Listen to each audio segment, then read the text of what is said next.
The second book of Paralipomenon. Chapter 1.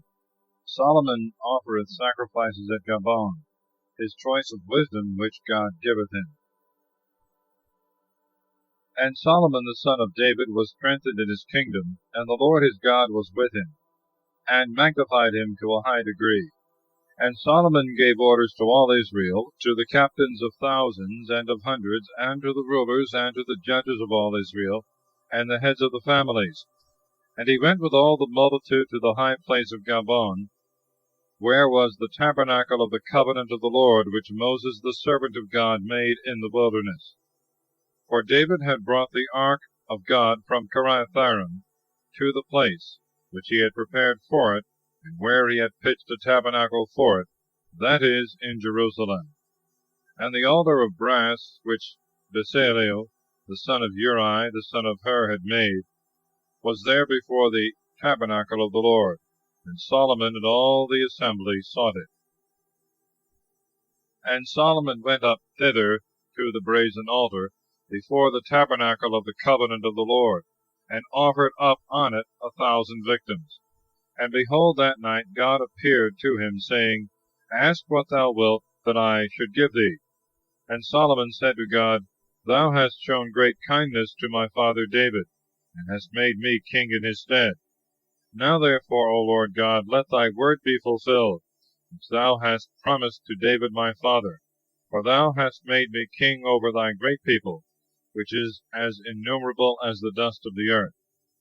Give me wisdom and knowledge, that I may come in and go out before thy people.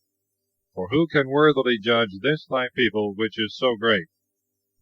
And God said to Solomon, Because this choice hath pleased thy heart, thou hast not asked riches and wealth and glory, nor the lives of them that hate thee, nor many days of life, but hast asked wisdom and knowledge, to be able to judge my people, over which I have made thee king. Wisdom and knowledge are granted to thee, and I will give thee riches and wealth and glory, so that none of the kings before thee nor after thee shall be like thee. Then Solomon came from the high place of Gabon to Jerusalem, before the tabernacle of the covenant, and reigned over Israel. And he gathered to himself chariots and horsemen, and he had 1,400 chariots and 12,000 horsemen. And he placed them in the cities of the chariots, and with the king in Jerusalem. And the king made silver and gold to be in Jerusalem as stones, and cedar trees as sycamores, which grow in the plains in great multitude. And there were horses brought him from Egypt, and from Coa by the king's merchants, who went and bought at a price, a chariot of 4 horses for 600 pieces of silver, and a horse for 150. In like manner market was made in all the kingdoms of the Hittites and of the kings of Syria. Chapter 2. Solomon's embassage to Hiram, who sends him a skillful workman and timber. And Solomon determined to build a house to the name of the Lord, and a palace for himself. And he numbered out 70,000 men to bear burdens, and 80,000 to hew stones in the mountains, and 3,600 to oversee them. He sent also to Hiram king of Tyre, saying, As thou didst with David my father, and didst send him cedars to build him a house in which he dwelt, so do with me, that I may build a house to the name of the Lord my God, to dedicate it, to burn incense before him, and to perfume with aromatical spices, and for the continual setting forth of bread, and for the holocausts morning and evening, and on the Sabbaths, and on the new moons, and the solemnities of the Lord our God forever, which are commanded for Israel. For the house which I desire to build is great, for our God is great above all gods. Who then can be able to build him a worthy house, if heaven and the heavens of heavens cannot contain him? Who am I that I should be able to build him a house, but to this end only, that incense may be burnt before him? Send me therefore a skillful man, that knoweth how to work in gold, and in silver, in brass, and in iron, in purple, in scarlet, and in blue, and that hath skill in engraving, with the artificers, which I have with me in Judea and Jerusalem, whom David my father provided. Send me also cedars, and fir trees, and pine trees from Libanus, For I know that thy servants are skillful in cutting timber in Libanus, and my servants shall be with thy servants, to provide me timber in abundance. For the house which I desire to build is to be exceeding great and glorious. And I will give thy servants the workmen that are to cut down the trees, for their food 20,000 cors of wheat, and as many cors of barley, and 20,000 measures of wine, and 20,000 measures of oil. And Hiram king of Tyre sent a letter to Solomon, saying, Because the Lord hath loved his people, therefore he hath made thee king over them. And he added, saying, Blessed be the Lord the God of Israel, who made heaven and earth, who hath given to King David a wise and knowing son, endued with understanding and prudence, to build a house to the Lord, and a palace for himself.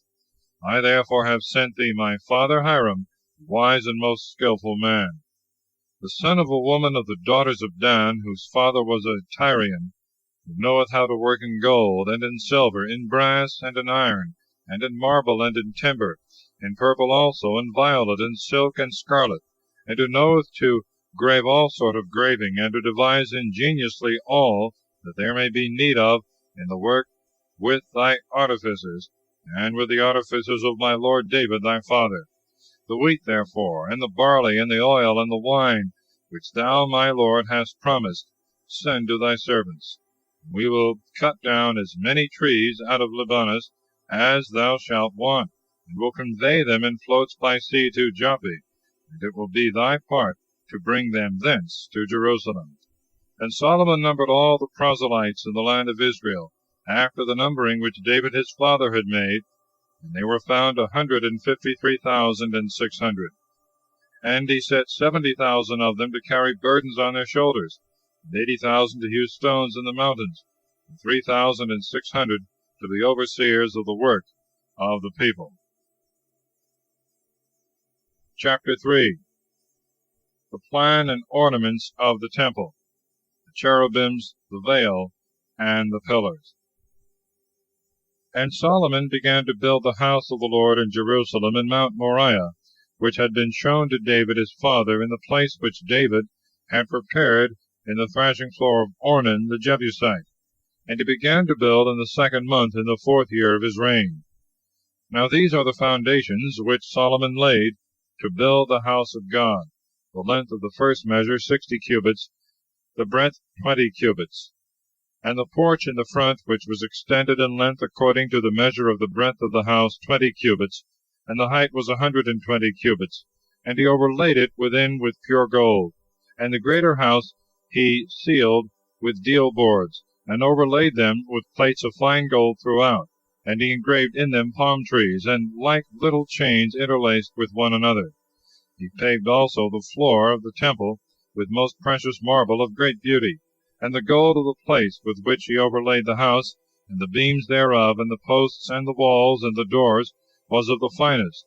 And he graved cherubims on the walls. He made also the house of the Holy of Holies, the length of it according to the breadth of the temple, 20 cubits, and the breadth of it in like manner 20 cubits. And he overlaid it with plates of gold amounting to about 600 talents. He made also nails of gold, and the weight of every nail was 50 sickles. The upper chambers also overlaid with gold. He made also in the house of the Holy of Holies 2 cherubims of image work, and he overlaid them with gold. The wings of the cherubims were extended 20 cubits, so that one wing was 5 cubits long, and reached to the wall of the house, and the other was also 5 cubits long, and reached to the wing of the other cherub. In like manner the wing of the other cherub was 5 cubits long, and reached to the wall, and his other wing was 5 cubits long, and touched the wing of the other cherub. So the wings of the 2 cherubims were spread forth, and were extended 20 cubits, and they stood upright on their feet, and their faces were turned toward the house without. He made also a veil of violet, purple, scarlet, and silk, and wrought in it cherubims. He made also before the doors of the temple 2 pillars, which were 5 and 30 cubits high, and their chapiters were 5 cubits. He made also, as it were, little chains in the oracle, and he put them on the heads of the pillars, and 100 pomegranates, which he put between the little chains. These pillars he put at the entrance of the temple. one on the right hand, and the other on the left. That which was on the right hand he called Jachin, and that on the left Booz. Chapter 4. The altar of brass, the molten sea upon 12 oxen, the 10 loaves, the candlesticks, and other vessels and ornaments of the temple. He made also an altar of brass 20 cubits long, and 20 cubits broad, and 10 cubits high. Also a molten sea of 10 cubits from brim to brim, round and compass. It was 5 cubits high, and a line of 30 cubits compassed it round about. And under it there was the likeness of oxen, and certain engravings on the outside of 10 cubits compassed the belly of the sea, as it were, with 2 rows.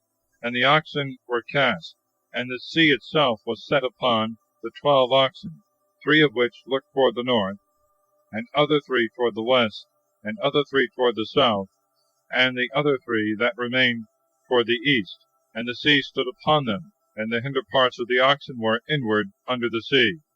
Now the thickness of it was a handbreadth, and the brim of it was like the brim of a cup, or of a crisped lily, and it held 3,000 measures. He made also 10 levers, and he set 5 on the right hand and 5 on the left, to wash in them all such things as they were to offer for holocausts. But the sea was for the priests to wash in. And he made 10 golden candlesticks, according to the form which they were commanded to be made by. And he set them in the temple, 5 on the right hand and 5 on the left. Moreover also 10 tables, and he set them in the temple, 5 on the right side and 5 on the left. Also 100 bowls of gold. He made also the court of the priests, and a great hall, and doors in the hall, which he covered with brass. And he set the sea on the right side over against the sea toward the south. And Hiram made cauldrons and flesh hooks and bowls, and finished all the king's work in the house of God.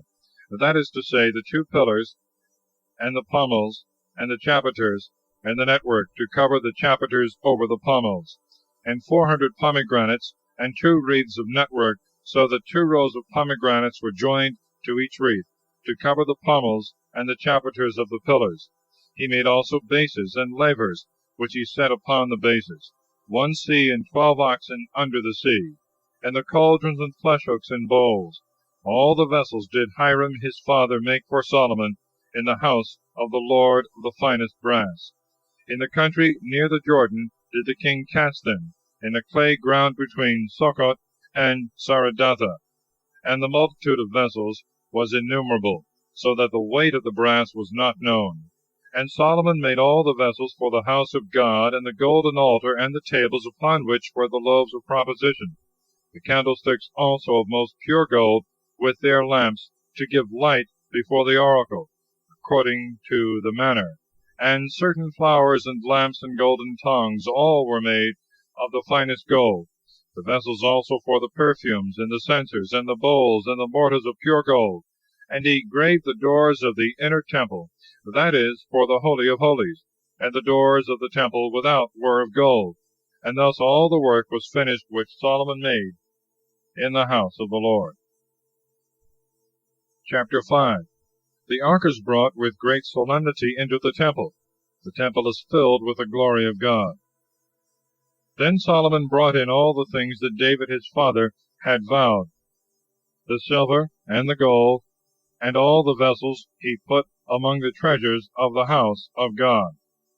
And after this he gathered together the ancients of Israel, and all the princes of the tribes, and the heads of the families of the children of Israel, to Jerusalem, to bring the ark of the covenant of the Lord out of the city of David, which is Sion. And all the men of Israel came to the king in the solemn day of the 7th month. And when all the ancients of Israel were come, the Levites took up the ark, and brought it in together with all the furniture of the tabernacle. And the priests with the Levites carried the vessels of the sanctuary which were in the tabernacle. And King Solomon and all the assembly of Israel, and all that were gathered together before the ark, sacrificed rams and oxen without number. So great was the multitude of the victims.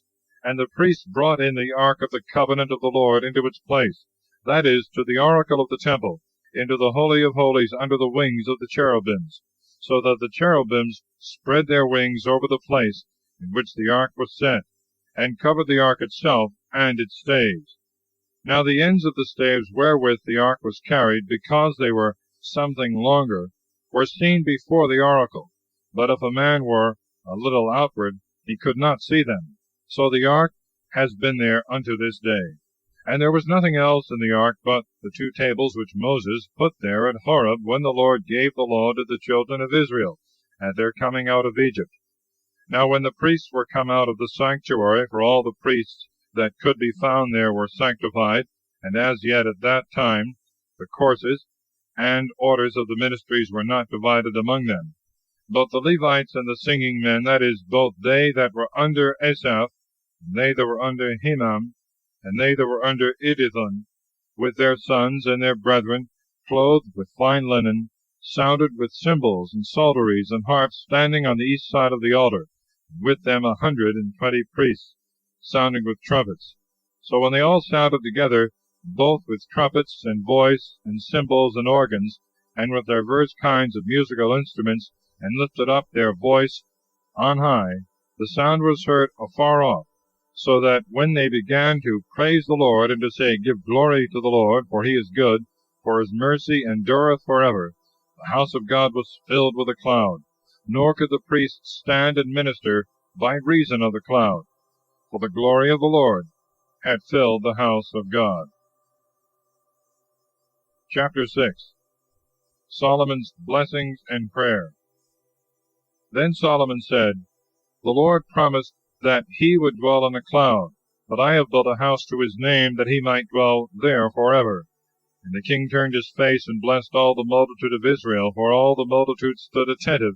And he said, Blessed be the Lord, the God of Israel, who hath accomplished indeed that which he spoke to David my father, saying, From the day that I brought my people out of the land of Egypt, I chose no city among all the tribes of Israel, for a house to be built in it to my name.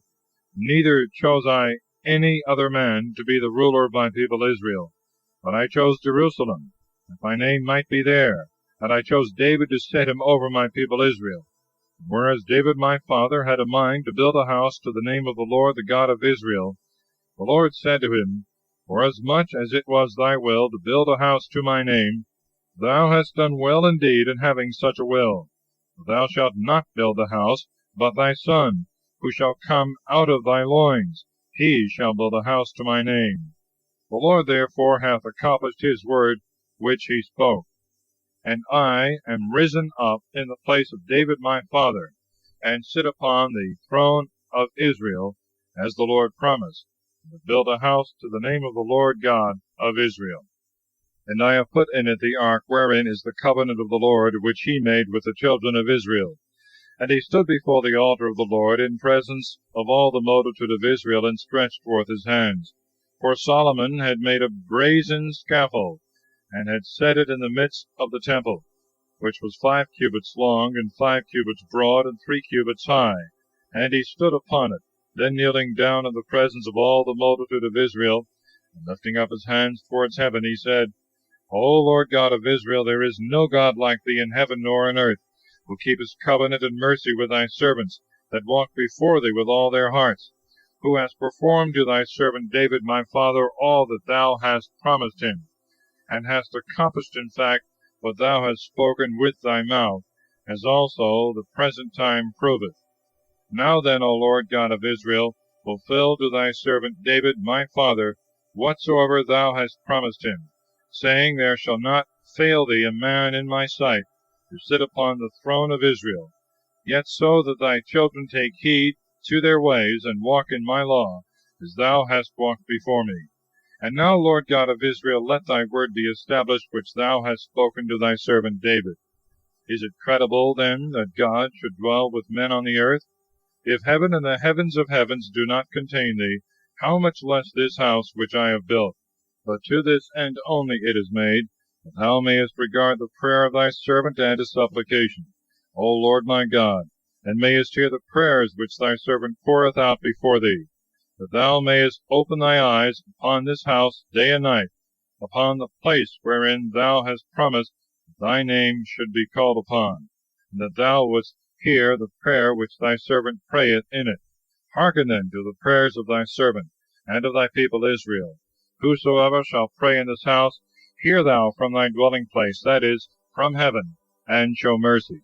If any man sin against his neighbor, and come to swear against him, and bind himself with a curse before the altar in this house, then hear thou from heaven, and do justice to thy servants, so as to requite the wicked by making his wickedness fall upon his own head, and to revenge the just, rewarding him according to his justice.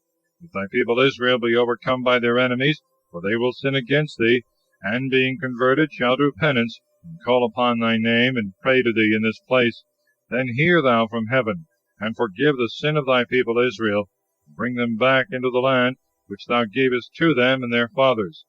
If the heavens be shut up, and there fall no rain by reason of the sins of the people, and they shall pray to thee in this place, and confess to thy name, and be converted from their sins, when thou dost afflict them, then hear thou from heaven, O Lord, and forgive the sins of thy servants and of thy people Israel, and teach them the good way in which they may walk, and give rain to thy land which thou hast given to thy people to possess. If a famine arise in the land, or a pestilence, or blasting, or mildew, or locusts, or caterpillars, or if their enemies waste the country and besiege the cities, whatsoever scourge or infirmity shall be upon them, then if any of thy people Israel, knowing his own scourge and infirmity, shall pray, and shall spread forth his hands in this house, hear thou from heaven, from thy high dwelling place, and forgive, and render to every one according to his ways, which thou knowest to have in his heart. For thou only knowest the hearts of the children of men, that they may fear thee, and walk in thy ways all the days, that they live upon the face of the land which thou hast given to our fathers.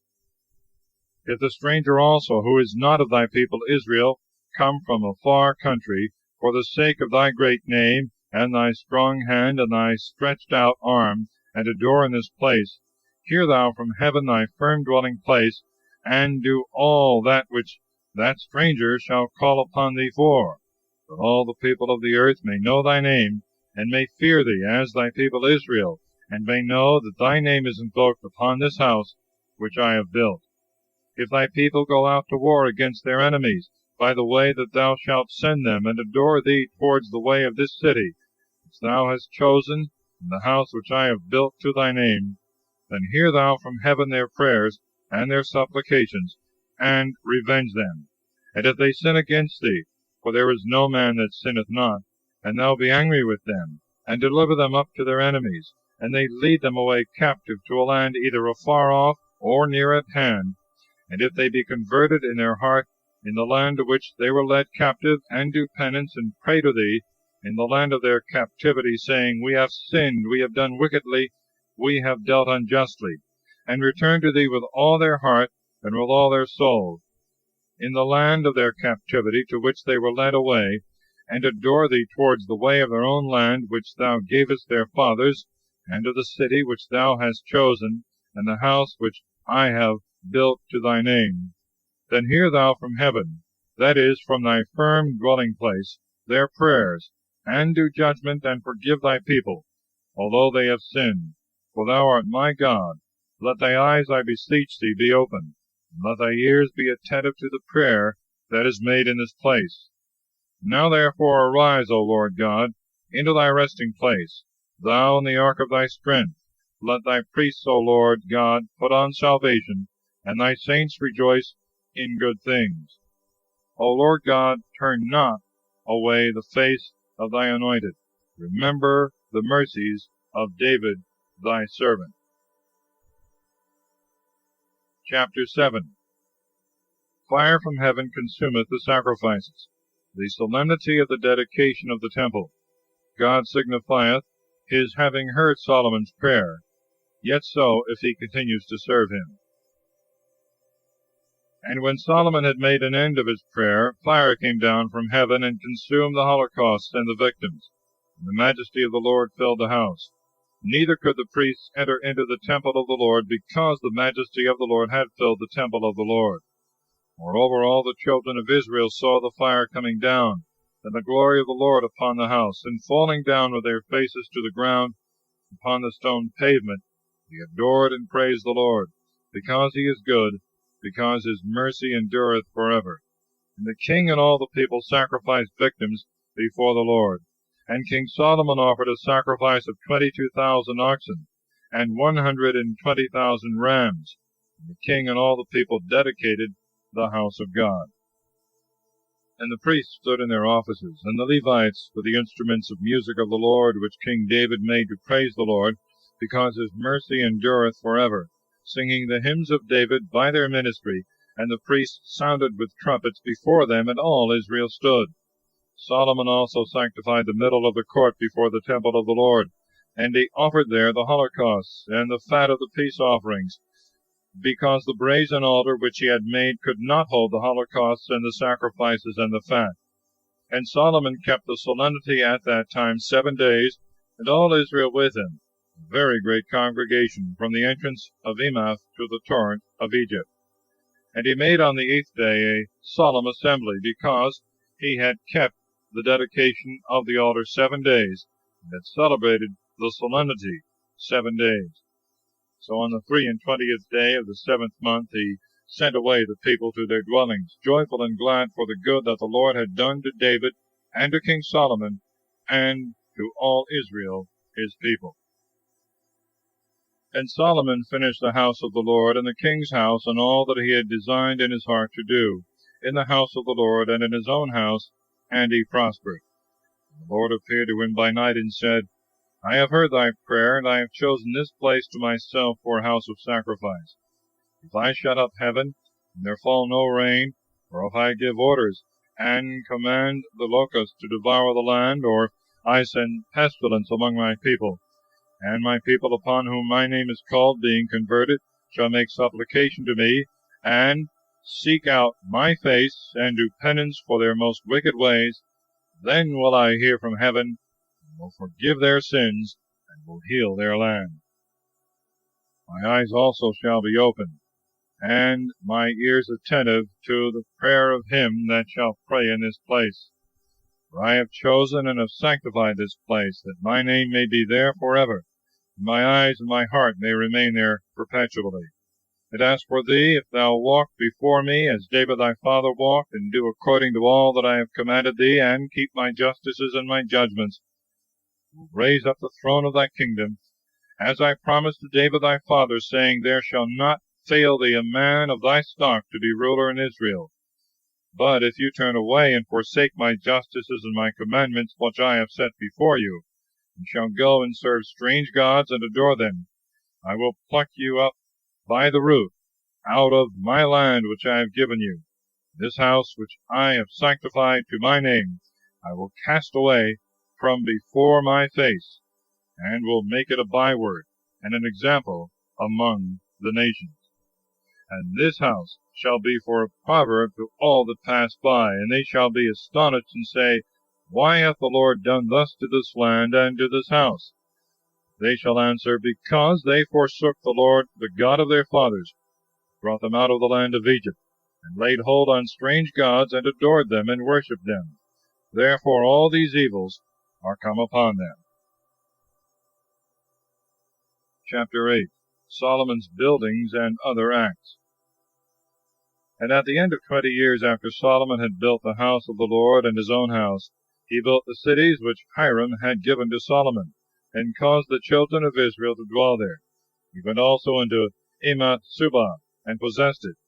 And he built Palmyra in the desert, and he built other strong cities in Emath. And he built Beth-horon the upper, and Beth-horon the nether, walled cities with gates and bars and locks. Baalath also, and all the strong cities that were Solomon's, and all the cities of the chariots, and the cities of the horsemen. All that Solomon had a mind and designed he built in Jerusalem and in Libanus, and in all the land of his dominion. All the people that were left of the Hittites, and the Amorites, and the Perizzites, and the Hivites, and the Jebusites, that were not of the stock of Israel, of their children, and of the prosperity whom the children of Israel had not slain, Solomon made to be the tributaries unto this day. But of the children of Israel he set none to serve in the king's works, for they were men of war, and chief captains, and rulers of his chariots and horsemen. And all the chief captains of King Solomon's army were 250. who taught the people.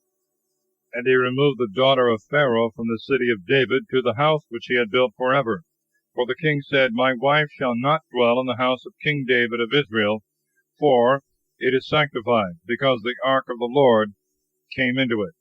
Then Solomon offered holocausts to the Lord upon the altar of the Lord, which he had built before the porch, that every day an offering might be made on it according to the ordinance of Moses, in the Sabbaths, and on the new moons, and on the festival days 3 times a year, that is to say, in the feast of unleavened bread, and in the feast of weeks, and in the feast of tabernacles. And he appointed, according to the order of David his father, the offices of the priests in their ministries, and the Levites in their order to give praise and minister before the priests according to the duty of every day, and the porters in their divisions by gate and gate. For so David the man of God had commanded. And the priests and Levites departed not from the king's commandments, as to anything that he had commanded, and as to the keeping of the treasures. Solomon had all charges prepared from the day that he founded the house of the Lord until the day wherein he finished it. Then Solomon went to Ezion-Geber and to Eleph, on the coast of the Red Sea, which is in the land of Edom. And Hiram sent him ships by the hands of his servants and skillful mariners, and they went with Solomon's servants to Ophir, and they took thence 450 talents of gold, and brought it to King Solomon. Chapter 9. The Queen of Saba admireth the wisdom of Solomon, his riches and glory, his death. And when the Queen of Saba heard of the fame of Solomon, she came to try him with hard questions at Jerusalem, with great riches, and camels which carried spices, and abundance of gold and precious stones. And when she was come to Solomon, she proposed to him all that was in her heart.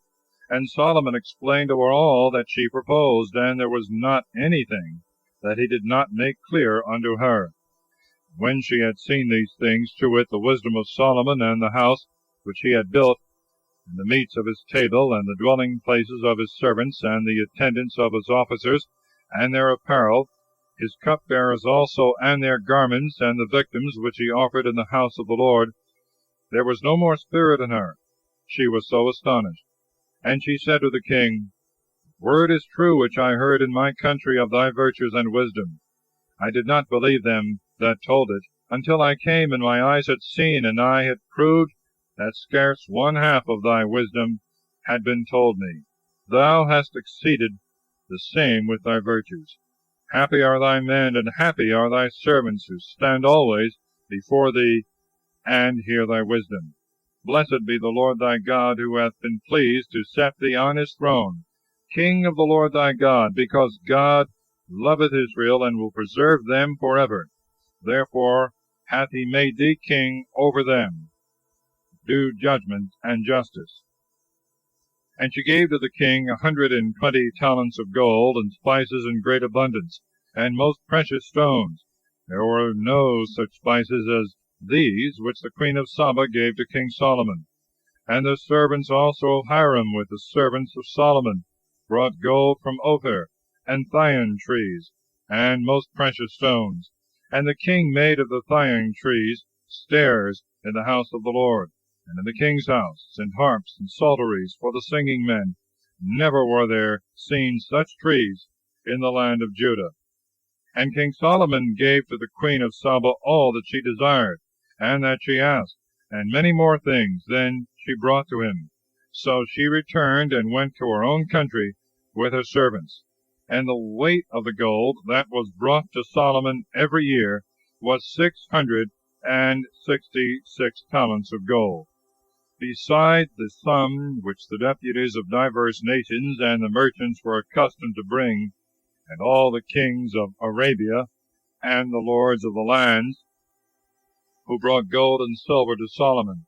And King Solomon made 200 golden spears of the sum of 600 pieces of gold, which went to every spear, and 300 golden shields of 300 pieces of gold, which went to the covering of every shield. And the king put them in the armory, which was compassed with a wood. The king also made a great throne of ivory, and overlaid it with pure gold, and 6 steps to go up to the throne, and a footstool of gold, and 2 arms, one on either side, and 2 lions standing by the arms. Moreover, 12 other little lions standing upon the steps on both sides. There was not such a throne in any kingdom. And all the vessels of the king's table were of gold, and the vessels of the house of the forest of Libanus were of the purest gold, for no account was made of silver in those days. For the king's ships went to Tharsis with the servants of Hiram once in 3 years, and they brought thence gold and silver and ivory and apes and peacocks. And Solomon was magnified above all the kings of the earth for riches and glory. And all the kings of the earth desired to see the face of Solomon, they might hear the wisdom which God had given in his heart. And every year they brought him presents, vessels of silver and of gold, and garments and armor and spices and horses and mules. And Solomon had 40,000 horses in the stables, and 12,000 chariots and horsemen, and he placed them in the cities of the chariots, where the king was, in Jerusalem. And he exercised authority over all the kings from the river Euphrates to the land of the Philistines and to the borders of Egypt. And he made silver as plentiful in Jerusalem as stones, and cedars as common as the sycamores which grow in the plains. And horses were brought to him out of Egypt, and out of all countries. Now the rest of the acts of Solomon, first and last, are written in the words of Nathan the prophet, and in the books of Ahias the Salonite, and in the vision of Addo the seer against Jeroboam the son of Nebat. And Solomon reigned in Jerusalem over all Israel 40 years. And he slept with his fathers, and they buried him in the city of David, and Rehoboam his son reigned in his stead. Chapter 10. Rehoboam answereth the people roughly, upon which 10 tribes revolt. And Rehoboam went to Sichem, for thither all Israel were assembled, to make him king.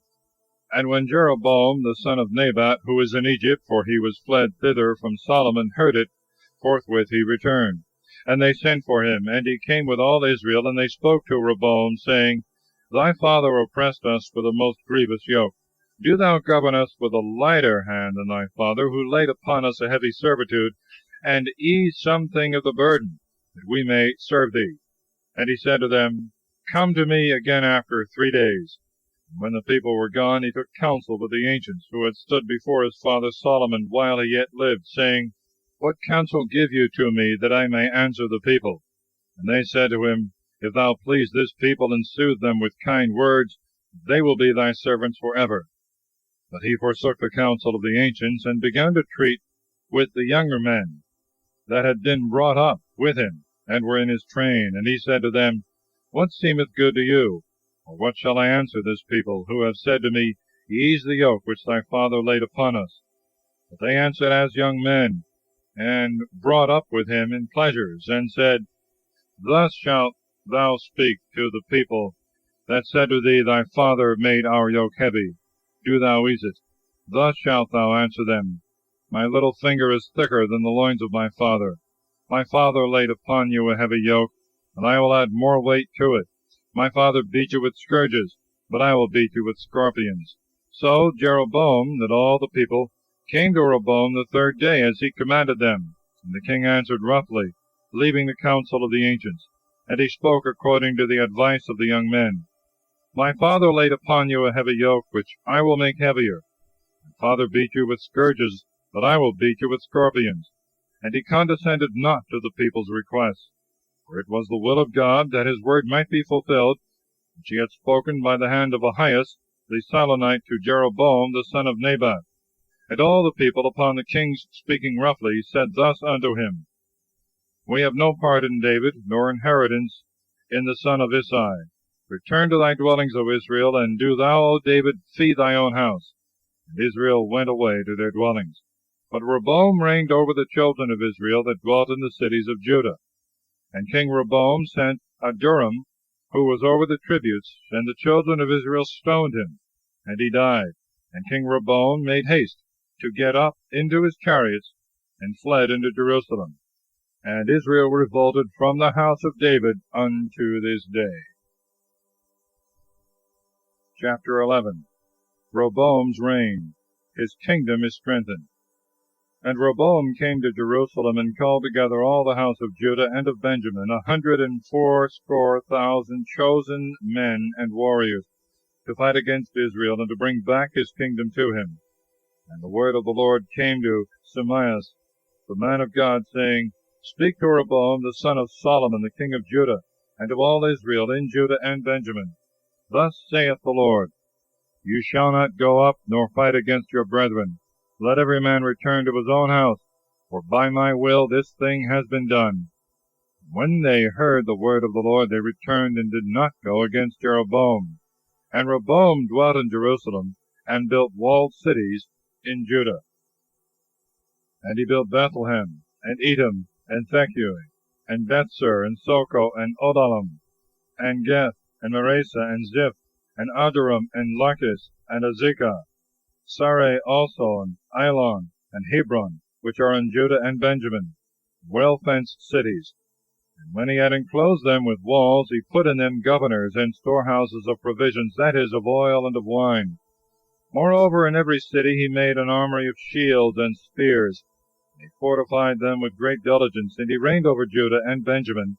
And the priests and Levites that were in all Israel came to him out of all their seats, leaving their suburbs and their possessions, and passing over to Judah and Jerusalem, because Jeroboam and his sons had cast them off from executing the priestly office to the Lord. And he made to himself priests for the high places, and for the devils, and for the calves which he had made. Moreover, out of all the tribes of Israel, whosoever gave their heart to seek the Lord, the God of Israel, came into Jerusalem to sacrifice their victims before the Lord, the God of their fathers. And they strengthened the kingdom of Judah, and established Rehoboam the son of Solomon for 3 years, for they walked in the ways of David and of Solomon only 3 years. And Rehoboam took to wife Mahalath, the daughter of Jerome, the son of David, and Abihail, the daughter of Eliab, the son of Isai. And they bore him sons, Jehus, and Samarias, and Zum. And after her he married Micah, the daughter of Absalom, who bore him Abiah, and Ithai, and Ziza, and Salomith. And Rehoboam loved Micah, the daughter of Absalom, above all his wives and concubines, for he had married 18 wives and 80 concubines. And he begot 28 sons and 80 daughters. But he put at the head of them Abiah, the son of Micah, to be the chief ruler over all his brethren, for he meant to make him king, because he was wiser and mightier than all his sons, and in all the countries of Judah and of Benjamin, and in all the walled cities. And he gave them provisions in abundance, and he sought many wives. Chapter 12. Rehoboam for his sins is delivered up into the hands of the king of Egypt, who carrieth away all the treasures of the temple. And when the kingdom of Rehoboam was strengthened and fortified, he forsook the law of the Lord, and all Israel with him. And in the 5th year of the reign of Rehoboam, Shishak, king of Egypt, came up against Jerusalem, because they had sinned against the Lord, with 1,200 chariots and 80,000 horsemen. And the people were without number that came with him out of Egypt, to wit, Libyans, and Troglodytes, and Ethiopians. And he took the strongest cities in Judah, and came to Jerusalem. And Shemaiah the prophet came to Rehoboam and to the princes of Judah that were gathered together in Jerusalem, fleeing from Shishak. And he said to them, Thus saith the Lord, You have left me, and I have left you in the hand of Shishak.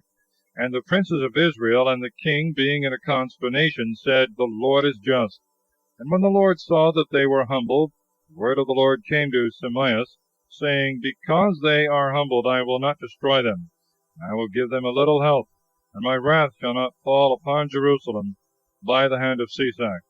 But yet they shall serve him, that they may know the difference between my service and the service of a kingdom of the earth. So Shishak king of Egypt departed from Jerusalem, taking away the treasures of the house of the Lord, and of the king's house, and he took all with him, and the golden shields that Solomon had made, instead of which the king made brazen ones, and delivered them to the captains of the shield-bearers, who guarded the entrance of the palace. And when the king entered into the house of the Lord, the shield-bearers came and took them, and brought them back again to their armory. But yet because they were humbled, the wrath of the Lord turned away from them, and they were not utterly destroyed. For even in Judah there were found good works. King Rehoboam therefore was strengthened in Jerusalem and reigned. He was 41 years old when he began to reign, and he reigned 17 years in Jerusalem, the city which the Lord chose out of all the tribes of Israel, to establish his name there. The name of his mother was Naamah, an Ammonitess. But he did evil, and did not prepare his heart to seek the Lord. Now the acts of Rehoboam, first and last, are written in the books of Shemaiah the prophet, and of Iddo the seer, and diligently recorded. And there was war between Rehoboam and Jeroboam all their days. Rehoboam slept with his fathers, and was buried in the city of David. And Abiah his son reigned in his stead. Chapter 13. Abiah's reign, his victory over Jeroboam. In the 18th year of King Jeroboam, Abiah reigned over Judah. 3 years he reigned in Jerusalem, and his mother's name was Micaiah, the daughter of Uriel of Gibeah. And there was war between Abiah and Jeroboam. And when Abiah had begun battle, and had with him 400,000 most valiant and chosen men, Jeroboam put his army in array against him, 800,000 men, who were also chosen and most valiant for war. And Abiah stood upon Mount Cimeron, which was in Ephraim, and said, Hear me, O Jeroboam, and all Israel.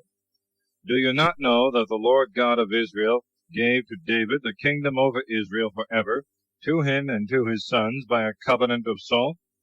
And Jeroboam, the son of Nebat, the servant of Solomon, the son of David, rose up, and rebelled against his Lord. And there were gathered to him vain men, and children of Belial, and they prevailed against Rehoboam, the son of Solomon. For Rehoboam was unexperienced, and of a fearful heart, and could not resist them. And now you say that you are able to withstand the kingdom of the Lord, which he possesseth by the sons of David.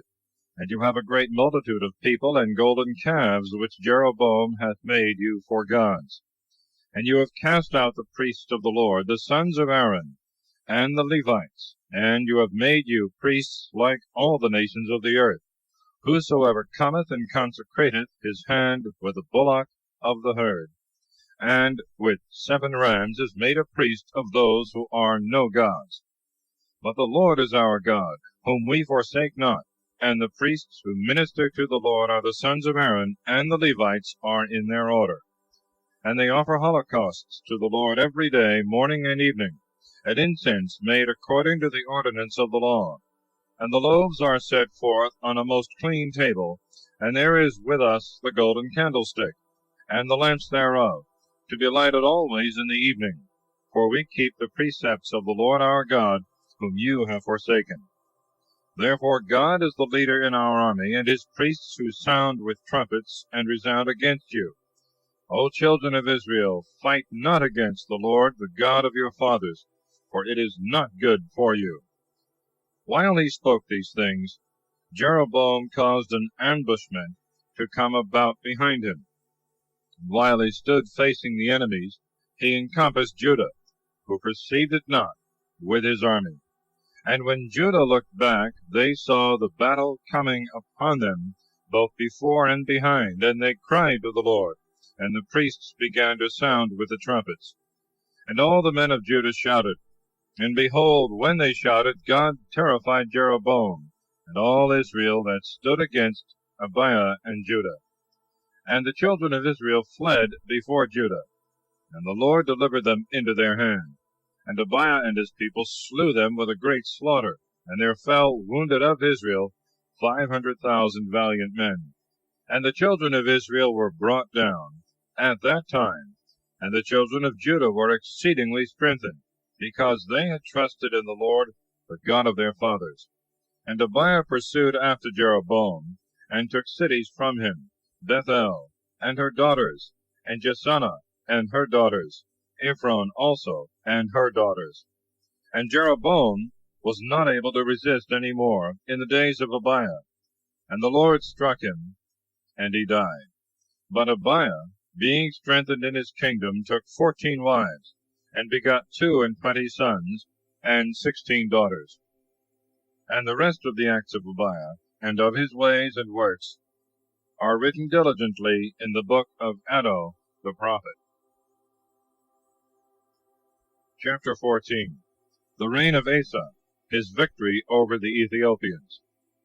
And Abiah slept with his fathers, and they buried him in the city of David. And Asa his son reigned in his stead. In his days the land was quiet 10 years. And Asa did that which was good and pleasing in the sight of his God. And he destroyed the altars of foreign worship and the high places, and broke the statues, and cut down the groves. And he commanded Judah to seek the Lord, the God of their fathers, and to do the law and all the commandments. And he took away out of all the cities of Judah the altars and temples, and reigned in peace. He built also strong cities in Judah, for he was quiet, and there had no wars risen in his time, the Lord giving peace. And he said to Judah, Let us build these cities, encompass them with walls, and fortify them with towers and gates and bars, while all is quiet from wars, because we have sought the Lord, the God of our fathers, and he hath given us peace round about. So they built, and there was no hindrance in building. And Asa had in his army of men that bore shields and spears of Judah 300,000, and of Benjamin that bore shields and drew bows 280,000. All these were most valiant men. And Zerah the Ethiopian came out against them with his army of 100,000 men, and with 300 chariots, and he came as far as Maresa. And Asa went out to meet him, and set his army in array for battle in the vale of Sephata, which is near Maresa. And he called upon the Lord God, and said, Lord, there is no difference with thee, whether thou help with few or with many. Help us, O Lord our God, for with confidence in thee and in thy name we are come against this multitude. O Lord, thou art our God, let not men prevail against thee. And the Lord terrified the Ethiopians before Asa and Judah, and the Ethiopians fled. And Asa and the people that were with him pursued them to Gerar, and the Ethiopians fell even to utter destruction, for the Lord slew them, and his army fought against them. And they were destroyed, and they took abundance of spoils, and they took all the cities round about Gerar, for a great fear was come upon all men, and they pillaged the cities, and carried off much booty. And they destroyed the sheepcotes, and took an infinite number of cattle and of camels, and returned to Jerusalem. Chapter 15. The prophecy of Azarias, Asa's covenant with God, he deposeth his mother. And the Spirit of God came upon Azarias the son of Oded, and he went out to meet Asa, and said to him, Hear ye me, Asa, and all Judah and Benjamin. The Lord is with you, because you have been with him. If you seek him, you shall find. But if you forsake him, he will forsake you. And many days shall pass in Israel without the true God, and without a priest, a teacher, and without the law. When in their distress they shall return to the Lord, the God of Israel, and shall seek him, they shall find him. At that time there shall be no peace to him that goeth out and cometh in, but terrors on every side among all the inhabitants of the earth. Nation shall fight against nation, and city against city, for the Lord will trouble them with all distress. Do you therefore take courage, and let not your hands be weakened, for there shall be a reward for your work. And when Asa had heard the words and the prophecy of Azarias the son of Oded the prophet, he took courage, and took away the idols out of all the land of Judah, and out of Benjamin, and out of the cities of Mount Ephraim, which he had taken, and he dedicated the altar of the Lord, which was before the porch of the Lord. And he gathered together all Judah and Benjamin, and the strangers with them of Ephraim, and Manasseh, and Simeon, for many were come over to him out of Israel, seeing that the Lord his God was with him. And when they were come to Jerusalem in the 3rd month, in the 15th year of the reign of Asa, they sacrificed to the Lord in that day of the spoils and of the prey, that they had brought 700 oxen and 7,000 rams. And he went in to confirm, as usual, the covenant. They should seek the Lord, the God of their fathers, with all their heart and with all their soul. And if anyone said he seek not the Lord, the God of Israel, let him die, whether little or great, man or woman. And they swore to the Lord with a loud voice, with joyful shouting, and with sound of trumpet, and sound of cornets, all that were in Judah with a curse.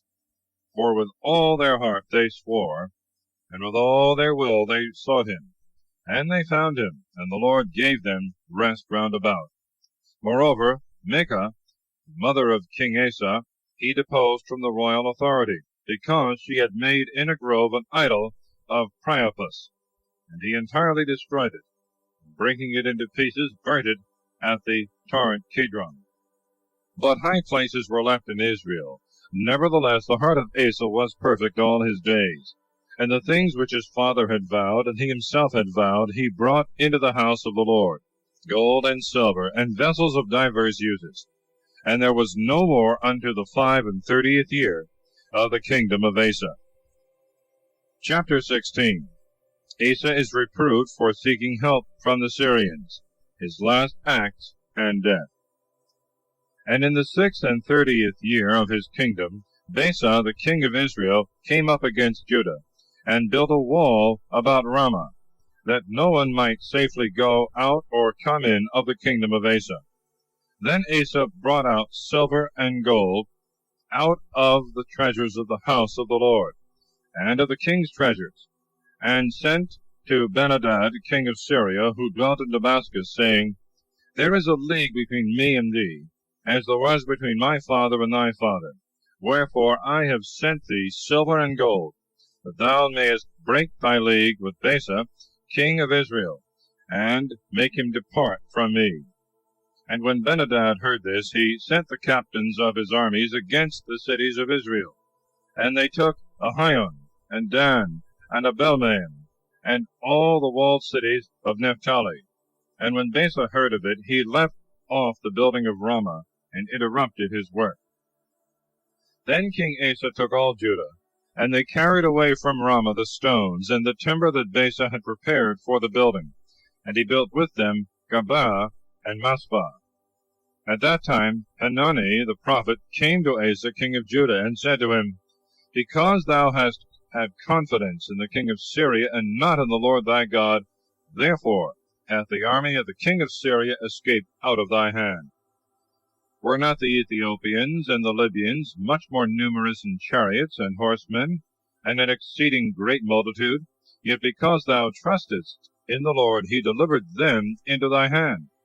For the eyes of the Lord behold all the earth, and give strength to those who with a perfect heart trust in him. Wherefore thou hast done foolishly, and for this cause from this time wars shall arise against thee. And Asa was angry with the seer, and commanded him to be put in prison. For he was greatly enraged because of this thing, and he put to death many of the people at that time. But the works of Asa, the first and last, are written in the book of the kings of Judah and Israel. And Asa fell sick in the 39th year of his reign, of a most violent pain in his feet. Yet in his illness he did not seek the Lord, but rather trusted in the skill of physicians. And he slept with his fathers, and he died in the 41st year of his reign. And they buried him in his own sepulchre, which he had made for himself in the city of David. And they laid him on his bed full of spices and odoriferous ointments, which were made by the art of the perfumers. And they burnt them over him with very great pomp. Chapter 17. Josaphat's reign, his care for the instruction of his people, his numerous forces. And Josaphat his son reigned in his stead, and grew strong against Israel. And he placed numbers of soldiers in all the fortified cities of Judah, and he put garrisons in the land of Judah, and in the cities of Ephraim, which Asa his father had taken. And the Lord was with Jehoshaphat, because he walked in the first ways of David his father, and trusted not in Baalim, but in the God of his father, and walked in his commandments, and not according to the sins of Israel. And the Lord established the kingdom in his hand, and all Judah brought presents to Jehoshaphat, and he acquired immense riches and much glory. When his heart had taken courage for the ways of the Lord, he took away also the high places and the groves out of Judah. And in the 3rd year of his reign he sent of his princes Denhael, and Abdias, and Zacharias, and Nathaniel, and Micaias, to teach in the cities of Judah. And with them the Levites, Semaias, and Nathanias, and Zebadias, and Esael, and Semiramoth, and Jonathan, and Adonias, and Tobias, and Tobadonias, Levites, and with them Elisama, and Joram, priests. And they taught the people in Judah, having with them the book of the law of the Lord. And they went about all the cities of Judah, and instructed the people. The fear of the Lord came upon all the kingdoms of the lands that were round about Judah, and they durst not make war against Jehoshaphat. The Philistines also brought presents to Jehoshaphat, and tribute in silver. And the Arabians brought him cattle, 7,700 rams, and as many he-goats. And Jehoshaphat grew and became exceeding great. And he built in Judah houses like towers and walled cities. And he prepared many works in the cities of Judah. And he had warriors and valiant men in Jerusalem, of whom this is the number of the houses and families of every one. In Judah captains of the army, Ednos the chief, and with him 300,000 most valiant men. After him Johanan the captain, and with him 280,000. And after him was Amasias the son of Zechri, consecrated to the Lord, and with him were 200,000 valiant men. After him was Eliada, valiant in battle, and with him 200,000 armed with bow and shield. After him also was Jozabad, and with him 180,000 ready for war. All these were at the hand of the king, beside others, whom he had put in the walled cities in all Judah. Chapter 18.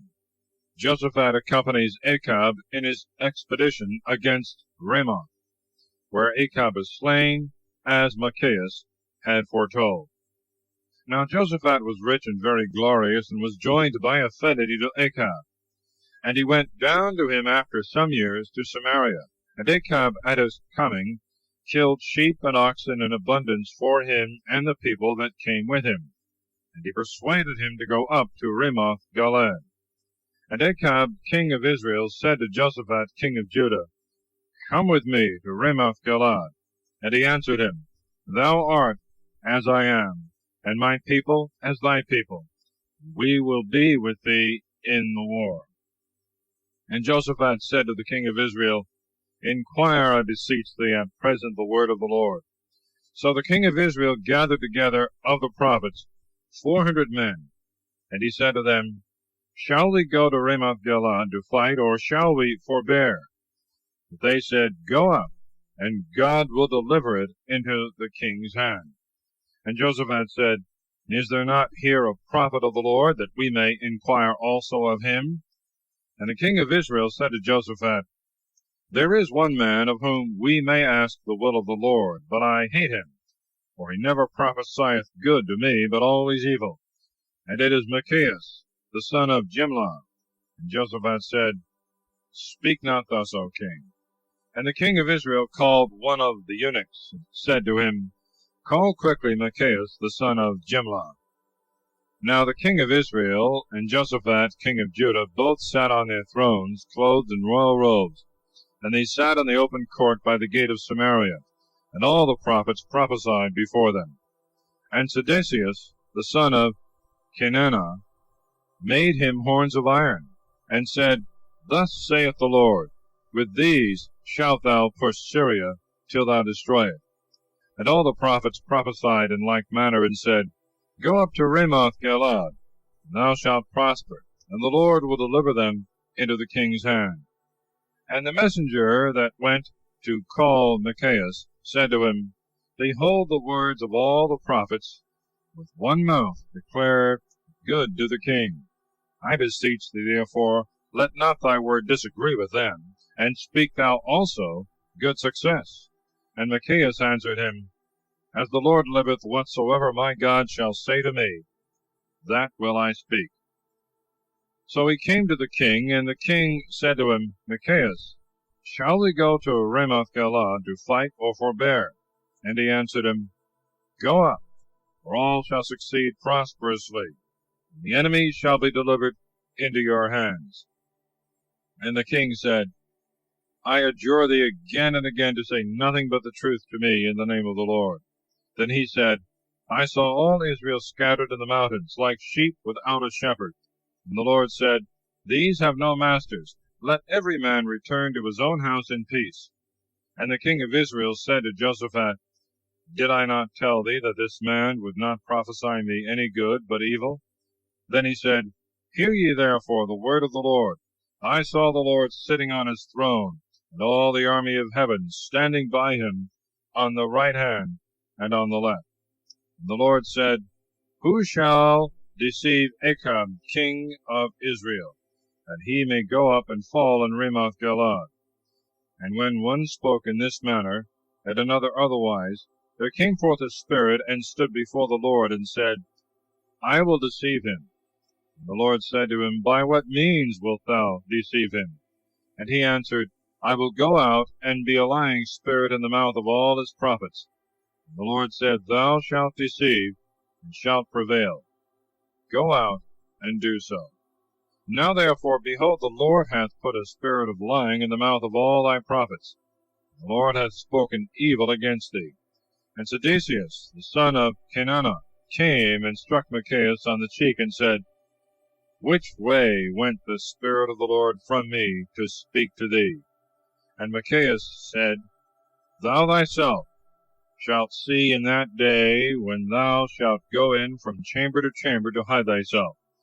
And the king of Israel commanded, saying, Take Micaias, and carry him to Amon, the governor of the city, and to Joas, the son of Amalek, and say, Thus saith the king, Put this fellow in prison, give him bread and water in a small quantity, till I return in peace. And Micaias said, If thou return in peace, the Lord hath not spoken by me. And he said, Hear, all ye people. So the king of Israel and Jehoshaphat, king of Judah, went up to Ramoth-Gilead. The king of Israel said to Jehoshaphat, I will change my dress, and so I will go to the battle. But put thou on thy own garments. And the king of Israel, having changed his dress, went to the battle. Now the king of Syria had commanded the captains of his cavalry, saying, Fight ye not with small or great, but with the king of Israel only. So when the captains of the cavalry saw Jehoshaphat, they said, This is the king of Israel. And they surrounded him to attack him. But he cried to the Lord, and he helped him, and turned them away from him. For when the captains of the cavalry saw that he was not the king of Israel, they left him. And it happened that one of the people shot an arrow at a venture, and struck the king of Israel between the neck and the shoulders. And he said to his chariot man, Turn thy hand, and carry me out of the battle, for I am wounded. And the fight was ended that day. But the king of Israel stood in his chariot against the Syrians until the evening, and died at the sunset. Chapter 19. Jehoshaphat's charge to the judges and to the Levites. And Jehoshaphat king of Judah returned to his house in peace to Jerusalem. And Jehu the son of Hanani the seer met him, and said to him, Thou helpest the ungodly, thou art joined in friendship with them that hate the Lord. Therefore thou didst deserve indeed the wrath of the Lord. But good works are found in thee, because thou hast taken away the groves out of the land of Judah, and hast prepared thy heart to seek the Lord, the God of thy fathers. And Jehoshaphat dwelt at Jerusalem, and he went out again to the people from Bersabee to Mount Ephraim, and brought them back to the Lord, the God of their fathers. And he set judges of the land in all the fenced cities of Judah in every place. And charging the judges, he said, Take heed what you do, for you exercise not the judgment of man, but of the Lord. whatsoever you judge, it shall redound to you. Let the fear of the Lord be with you, and do all things with diligence. For there is no iniquity with the Lord our God, nor respect of persons, nor desire of gifts. In Jerusalem also Jehoshaphat appointed Levites, and priests and chiefs of the families of Israel, to judge the judgment and the cause of the Lord for the inhabitants thereof. And he charged them, saying, Thus shall you do in the fear of the Lord faithfully, and with a perfect heart. Every cause that shall come to you of your brethren that shall dwell in their cities, between kindred and kindred, wheresoever there is question concerning the law, the commandment, the ceremonies, the justifications, show it them, that they may not sin against the Lord, and that wrath may not come upon you and your brethren. In so doing, you shall not sin. And Amarias the priest, your high priest, shall be chief in the things which regard God, and Zebadias the son of Ismael, who is ruler in the house of Judah, shall be over those matters which belong to the king's office. And you have before you the Levites for masters. Take courage and do diligently. The Lord will be with you in good things. Chapter 20. The Ammonites, Moabites, and Syrians combine against Jehoshaphat. He seeketh God's help by public prayer and fasting. A prophet foretelleth that God will fight for his people. The enemies destroy one another. Jehoshaphat with his men gathereth the spoils. He reigneth in peace, but his navy perisheth, for his society with wicked Ochazias. After this, the children of Moab and the children of Ammon, and with them of the Ammonites, were gathered together to fight against Jehoshaphat. And there came messengers, and told Jehoshaphat, saying, There cometh a great multitude against thee from beyond the sea, and out of Syria, and behold, they are in Asasonathamar, which is Engadi. And Jehoshaphat, being seized with fear, betook himself wholly to pray to the Lord, and he proclaimed a fast for all Judah. And Judah gathered themselves together to pray to the Lord, and all came out of their cities to make supplication to him. And Jehoshaphat stood in the midst of the assembly of Judah, and Jerusalem in the house of the Lord, before the new court, and said, O Lord God of our fathers, thou art God in heaven, and rulest over all the kingdoms and nations. In thy hand is strength and power. No one can resist thee. Didst not thou, our God, kill all the inhabitants of this land before thy people Israel, and gavest it to the seed of Abraham, thy friend forever? And they dwelt in it, and built in it a sanctuary to thy name, saying, If evils fall upon us, sword of judgment, or pestilence, or famine, we will stand in thy presence before this house, in which thy name is called upon. And we will cry to thee in our afflictions, and thou wilt hear and save us. Now therefore, behold, the children of Ammon, and of Moab, and Mount Seir, through whose lands thou didst not allow Israel to pass, when they came out of Egypt, for they turned aside from them, and slew them not. Do the contrary, and endeavor to cast us out of the possession which thou hast delivered to us. O our God, wilt thou not then judge them? As for us, we have not strength enough to be able to resist this multitude, which cometh violently upon us. But as we know not what to do, we can only turn our eyes to thee. And all Judah stood before the Lord with their little ones, and their wives, and their children. And Jehaziel, the son of Zacharias, the son of Benaias, the son of Jehiel, the son of Mathanias, a Levite of the sons of Asaph, was there, upon whom the Spirit of the Lord came in the midst of the multitude. And he said, Attend ye all Judah, and you that dwell in Jerusalem, and thou, King Jehoshaphat. Thus saith the Lord to you, Fear ye not, and be not dismayed at this multitude, for the battle is not yours, but God's. Tomorrow you shall go down against them, for they will come up by the ascent named Sis, and you shall find them at the head of the torrent which is over against the wilderness of Jeruel. It shall not be you that shall fight, but only stand with confidence. You shall see the help of the Lord over you, O Judah and Jerusalem. Fear ye not, nor be you dismayed. Tomorrow you shall go out against them, and the Lord will be with you. Then Jehoshaphat and Judah and all the inhabitants of Jerusalem fell flat on the ground before the Lord and adored him. And the Levites of the sons of Kohath and of the sons of Kori praised the Lord, the God of Israel, with a loud voice on high. And they rose early in the morning and went out through the desert of Tekoa. And as they were marching, Jehoshaphat, standing in the midst of them, said, Hear me, ye men of Judah, and all the inhabitants of Jerusalem. Believe in the Lord your God, and you shall be secure. Believe his prophets, and all things shall succeed well. And he gave counsel to the people, and appointed the singing men of the Lord to praise him by their companies, and to go before the army, and with one voice to say, Give glory to the Lord, for his mercy endureth forever. When they began to sing praises, the Lord turned their ambushments upon themselves, that is to say, of the children of Ammon, and of Moab, and of Mount Seir, who were come out to fight against Judah, and they were slain. For the children of Ammon and of Moab rose up against the inhabitants of Mount Seir, to kill and destroy them. When they had made an end of them, they turned also against one another, and destroyed one another. And when Judah came to the watchtower that looketh toward the desert, they saw afar off all the country for a great space, full of dead bodies, and that no one was left that could escape death. When Jehoshaphat came, and all the people with him, to take away the spoils of the dead, and they found among the dead bodies stuff of various kinds, and garments, and most precious vessels, and they took them for themselves, insomuch that they could not carry all, nor in 3 days take away the spoils.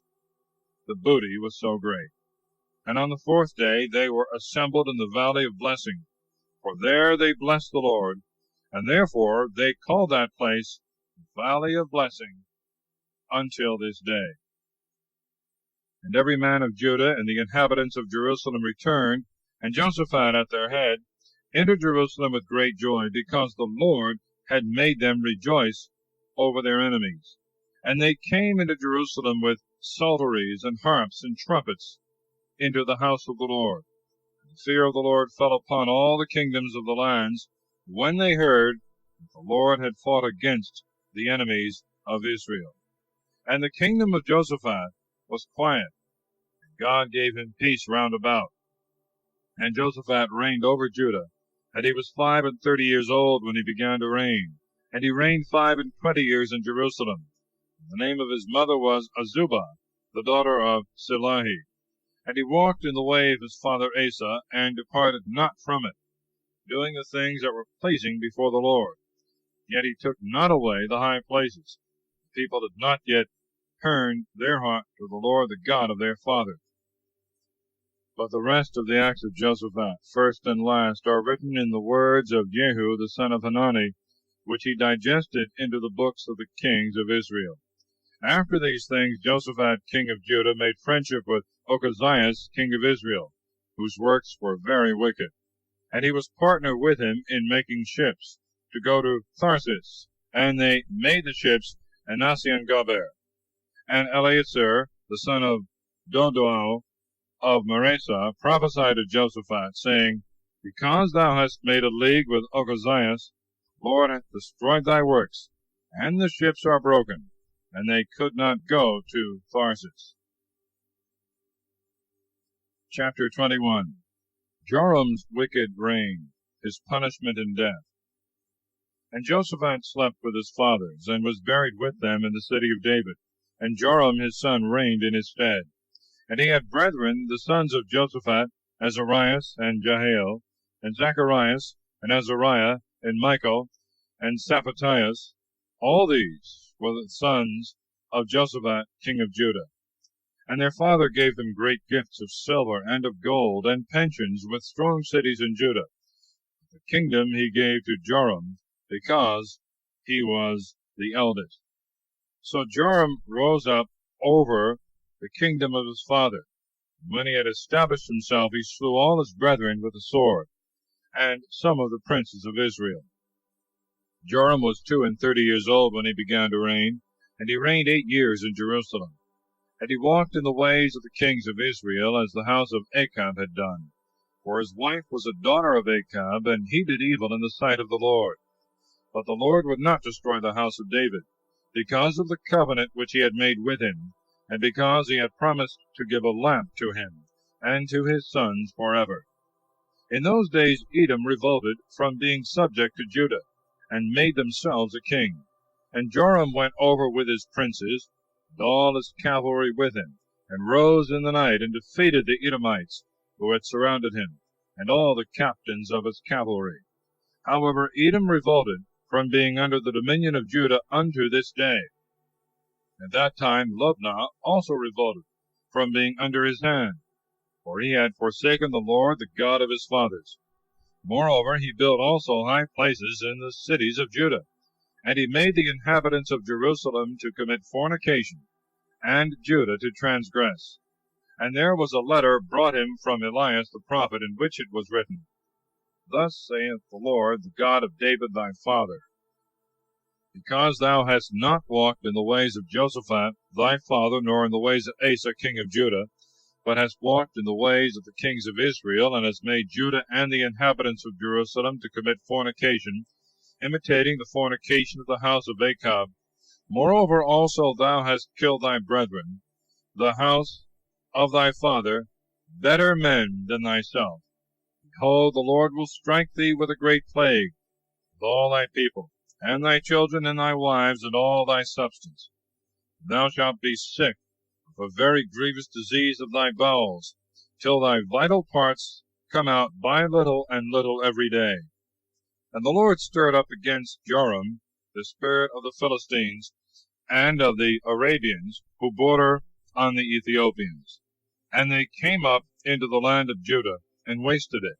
And they carried away all the substance that was found in the king's house, his sons also, and his wives, so that there was no son left him but Joachaz, who was the youngest.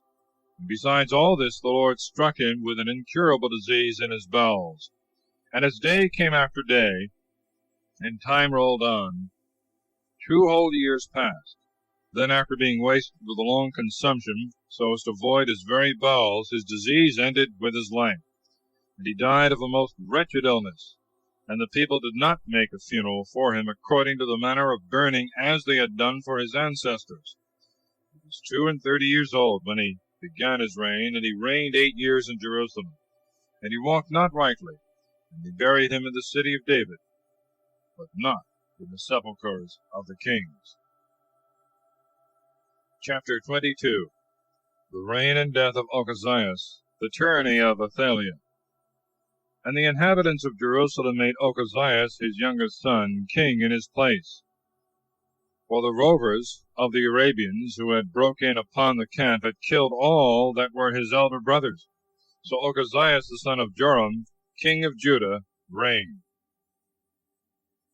Ochazias was 42 years old when he began to reign, and he reigned 1 year in Jerusalem. The name of his mother was Athaliah, the daughter of Amri. He also walked in the ways of the house of Achab, for his mother pushed him on to do wickedly. So he did evil in the sight of the Lord, as the house of Achab did, for they were his counselors after the death of his father, to his destruction. And he walked after their counsels, and he went with Joram the son of Achab, king of Israel, to fight against Hazael, king of Syria, at Ramoth-Galaad, and the Syrians wounded Joram. And he returned to be healed in Jezreel, and he received many wounds in the foresaid battle. And Ochazias, the son of Joram, king of Judah, went down to visit Joram, the son of Achab, in Jezreel, where he lay sick. For it was the will of God against Ochazias that he should come to Joram. And when he was come, should go out also against Jehu, the son of Nimshi, whom the Lord had anointed to destroy the house of Achab. So when Jehu was rooting out the house of Achab, he found the princes of Judah and the sons of the brethren of Ochazias, who served him, and he slew them. And he sought for Ochazias himself, and took him lying hid in Samaria. And when he was brought to him, he killed him, and they buried him, because he was the son of Josaphat, who had sought the Lord with all his heart. And there was no more hope that any one should reign of the race of Ochazias. For Athaliah his mother, seeing that her son was dead, rose up and killed all the royal family of the house of Joram. But Josaphat the king's daughter took Joash the son of Ochazias, and stole him from among the king's sons that were slain. And she hid him with his nurse in a bedchamber. Now Josaphat that hid him was daughter of King Joram, wife of Joiada the high priest, and sister of Ochazias, and therefore Athaliah did not kill him. And he was with them, hid in the house of God 6 years, during which Athaliah reigned over the land. Chapter 23. Joiada the high priest causeth Joash to be made king, Athaliah to be slain, and idolatry to be destroyed. And in the 7th year Joiada, being encouraged, took the captains of hundreds, to wit, Azarias the son of Jerome, and Ismael the son of Johanan, and Azarias the son of Obed, and Messias the son of Adias, and Elizaphat the son of Zechri, and made a covenant with them. And they went about Judah, and gathered together the Levites out of all the cities of Judah, and the chiefs of the families of Israel. And they came to Jerusalem. And all the multitude made a covenant with the king in the house of God.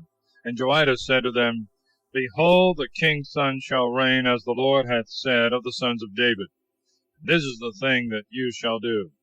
The third part of you that come to the Sabbath, of the priests, and of the Levites, and of the porters, shall be at the gates, and a third part of the king's house, and a third at the gate that is called the Foundation. But let all the rest of the people be in the courts of the house of the Lord. And let no one come into the house of the Lord but the priests, they that minister of the Levites. Let them only come in, because they are sanctified. And let all the rest of the people keep the watches of the Lord. And let the Levites be round about the king, every man with his arms, and if any other come into the temple, let him be slain. And let them be with the king, both coming in and going out. So the Levites and all Judah did according to all that Joiada the high priest had commanded. And they took every one his men that were under him, and that came in by the course of the Sabbath, to those who had fulfilled the Sabbath, and were to go out. For Joiada the high priest permitted not the companies to depart, which were accustomed to succeed one another every week. And Joiada the priest gave to the captains the spears and the shields and targets of King David, which he had dedicated in the house of the Lord. And he set all the people with swords in their hands, from the right side of the temple to the left side of the temple, before the altar and the temple, round about the king. And they brought out the king's son, and put the crown upon him, and the testimony, and gave him the law to hold in his hand, and they made him king. And Joiada the high priest and his sons anointed him, and they prayed for him, and said, God save the king.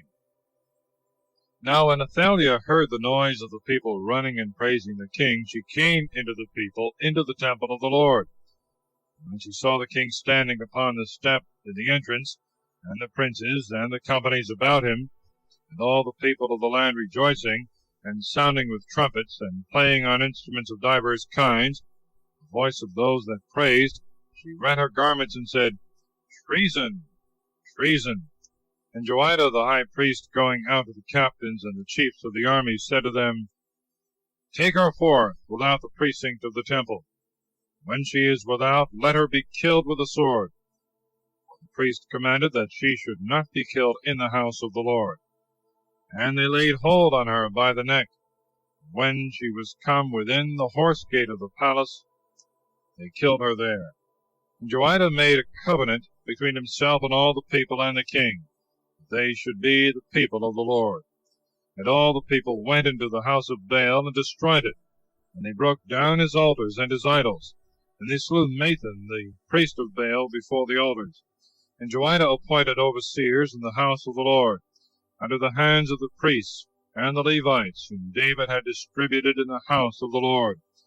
offer holocausts to the Lord, as it is written in the law of Moses, with joy and singing, according to the disposition of David. He appointed also porters in the gates of the house of the Lord, that none who was unclean in anything should enter in. And he took the captains of hundreds, and the most valiant men, and the chiefs of the people, and all the people of the land. And they brought down the king from the house of the Lord, brought him through the upper gate into the king's house, and set them on the royal throne. And all the people of the land rejoiced. The city was quiet. But Athaliah was slain with the sword. Chapter 24. Joash reigneth well all the days of Joiada. Afterwards falleth into idolatry, and causeth Zacharias to be slain. He is slain himself by his servants. Joash was 7 years old when he began to reign, and he reigned 40 years in Jerusalem. The name of his mother was Zibiah of Beersheba. And he did that which is good before the Lord all the days of Joiada the priest. And Joiada took for him 2 wives, by whom he had sons and daughters. After this Joash had a mind to repair the house of the Lord. And he assembled the priests and the Levites, and said to them, Go out to the cities of Judah, and gather of all Israel money to repair the temple of your God, from year to year. Do this with speed. But the Levites were negligent. And the king called Joiada the chief, and said to him, Why hast thou not taken care to oblige the Levites to bring in out of Judah and Jerusalem money that was appointed by Moses the servant of the Lord for all the multitude of Israel to bring into the tabernacle of the testimony? For that wicked woman Athaliah and her children have destroyed the house of God, and adorned the temple of Baal with all the things that had been dedicated in the temple of the Lord. And the king commanded, and they made a chest, and set it by the gate at the house of the Lord on the outside. And they made a proclamation in Judah and Jerusalem, that every man should bring to the Lord the money which Moses the servant of God appointed for all Israel in the desert. And all the princes and all the people rejoiced. Going in, they contributed and cast so much into the chest of the Lord that it was filled. And when it was time to bring the chest before the king by the hands of the Levites, for they saw there was much money, king's scribe and he whom the high priest had appointed went in, and they poured out the money that was in the chest, and they carried back the chest to its place. And thus they did from day to day, and there was gathered an immense sum of money. And the king and Joiada gave it to those who were over the works of the house of the Lord. They hired with it stone cutters and artificers of every kind of work to repair the house of the Lord, such as wrought in iron and brass, to uphold what began to be falling. And the workmen were diligent, and the breach of the walls was closed up by their hands, and they set up the house of the Lord in its former state, and made it stand firm. When they had finished all the works, they brought the rest of the money before the king and Joiada. With it were made vessels for the temple, for the ministry, and for holocausts and bowls, and other vessels of gold and silver. And holocausts were offered in the house of the Lord continually all the days of Joiada. But Joiada grew old, and was full of days, and died when he was 130 years old.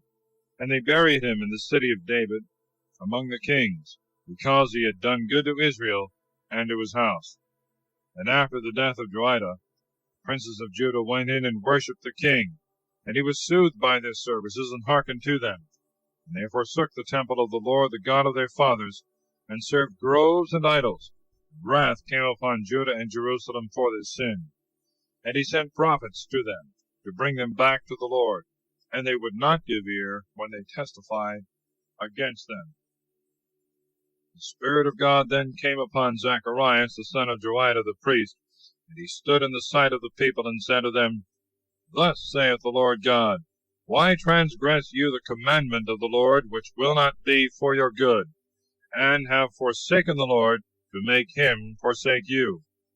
And they gathered themselves together against him, and stoned him at the king's commandment in the court of the house of the Lord. And King Joash did not remember the kindness that Joiada his father had done to him, but killed his son. And when he died, he said, The Lord see and require it. And when a year was come about, the army of Syria came up against him, And they came to Judah and Jerusalem, and killed all the princes of the people, and they sent all the spoils to the king of Damascus. And whereas there came a very small number of the Syrians, the Lord delivered into their hands an infinite multitude, because they had forsaken the Lord, the God of their fathers. And on Joas they executed shameful judgments. And departing, they left him in great diseases, and his servants rose up against him, for revenge of the blood of the son of Joiada the priest. And they slew him in his bed, and he died. And they buried him in the city of David, but not in the sepulchres of the kings. Now the men that conspired against him were Zabad the son of Semaeth, and Ammonitis, and Jozabad the son of Semarath, a Moabitess. And concerning his sons, and the sum of money which was gathered under him, and the repairing the house of God, they are written more diligently in the book of Kings. And Amasias his son reigned in his stead. Chapter 25. Amasias' reign. He beginneth well, but endeth ill. He is overthrown by Joas, and slain by his own people.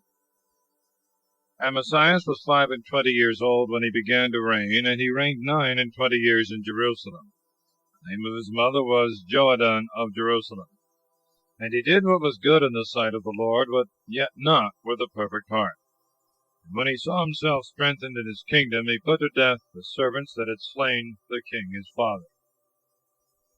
But he slew not their children, as it is written in the book of the law of Moses, where the Lord commanded, saying, The fathers shall not be slain for the children, nor the children for their fathers, but every man shall die for his own sin. Amasias, therefore, gathered Judah together, and appointed them by families, and captains of thousands, and of hundreds in all Judah and Benjamin. And he numbered them from 20 years old and upwards, and found 300,000 young men that could go out to battle, and could hold the spear and shield. He hired also of Israel 100,000 valiant men for 100 talents of silver.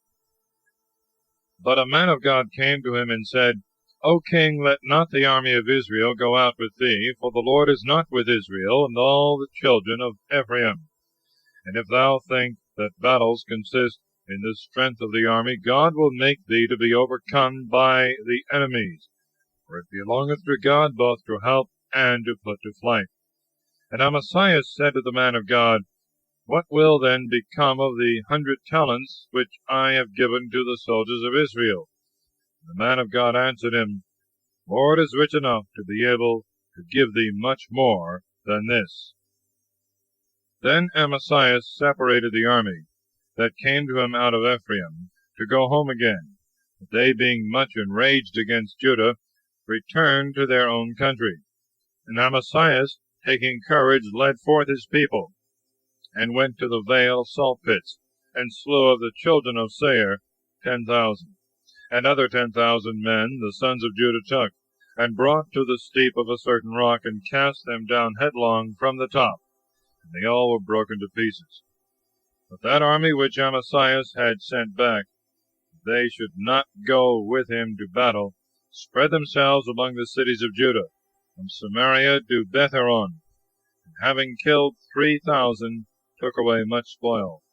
But Amasias, after he had slain the Edomites, set up the gods of the children of Seir, which he had brought thence, to be his gods, and adored them, and burnt incense to them. Wherefore the Lord, being angry against Amasias, sent a prophet to him, to say to him, Why hast thou adored gods that have not delivered their own people out of thy hand? And when he spoke these things, he answered, Art thou the king's counselor? Be quiet, lest I kill thee. And the prophet departing said, I know that God is minded to kill thee, because thou hast done this evil, and moreover hast not hearkened to my counsel. Then Amasias king of Judah, taking very bad counsel, sent to Joash the son of Joachaz, the son of Jehu, king of Israel, saying, Come, let us see one another. But he sent back the messenger, saying, The thistle that is in Libanus sent to the cedar in Libanus, saying, Give thy daughter to my son to wife. And behold, the beasts that were in the wood of Libanus passed by, and trod down the thistle. Thou hast said, I have overthrown Edom, and therefore thy heart is lifted up with pride. Stay at home. Why dost thou provoke evil against thee, that both thou shouldst fall, and Judah with thee? Amasias would not hearken to him, because it was the Lord's will that he should be delivered into the hands of enemies, because of the gods of Edom. So Joash, king of Israel, went up. They presented themselves to be seen by one another. And Amasias, king of Judah, was in Bethsemes of Judah. And Judah fell before Israel, and they fled to their dwellings. And Joash, king of Israel, took Amasias, king of Judah, the son of Joash, the son of Joachaz, in Bethsemes, and brought him to Jerusalem, and broke down the walls thereof from the gate of Ephraim to the gate of the corner, 400 cubits. And he took all the gold and silver and all the vessels that he found in the house of God, and with Obed-Edom, and in the treasures of the king's house, moreover also, sons of the hostages, he brought back to Samaria.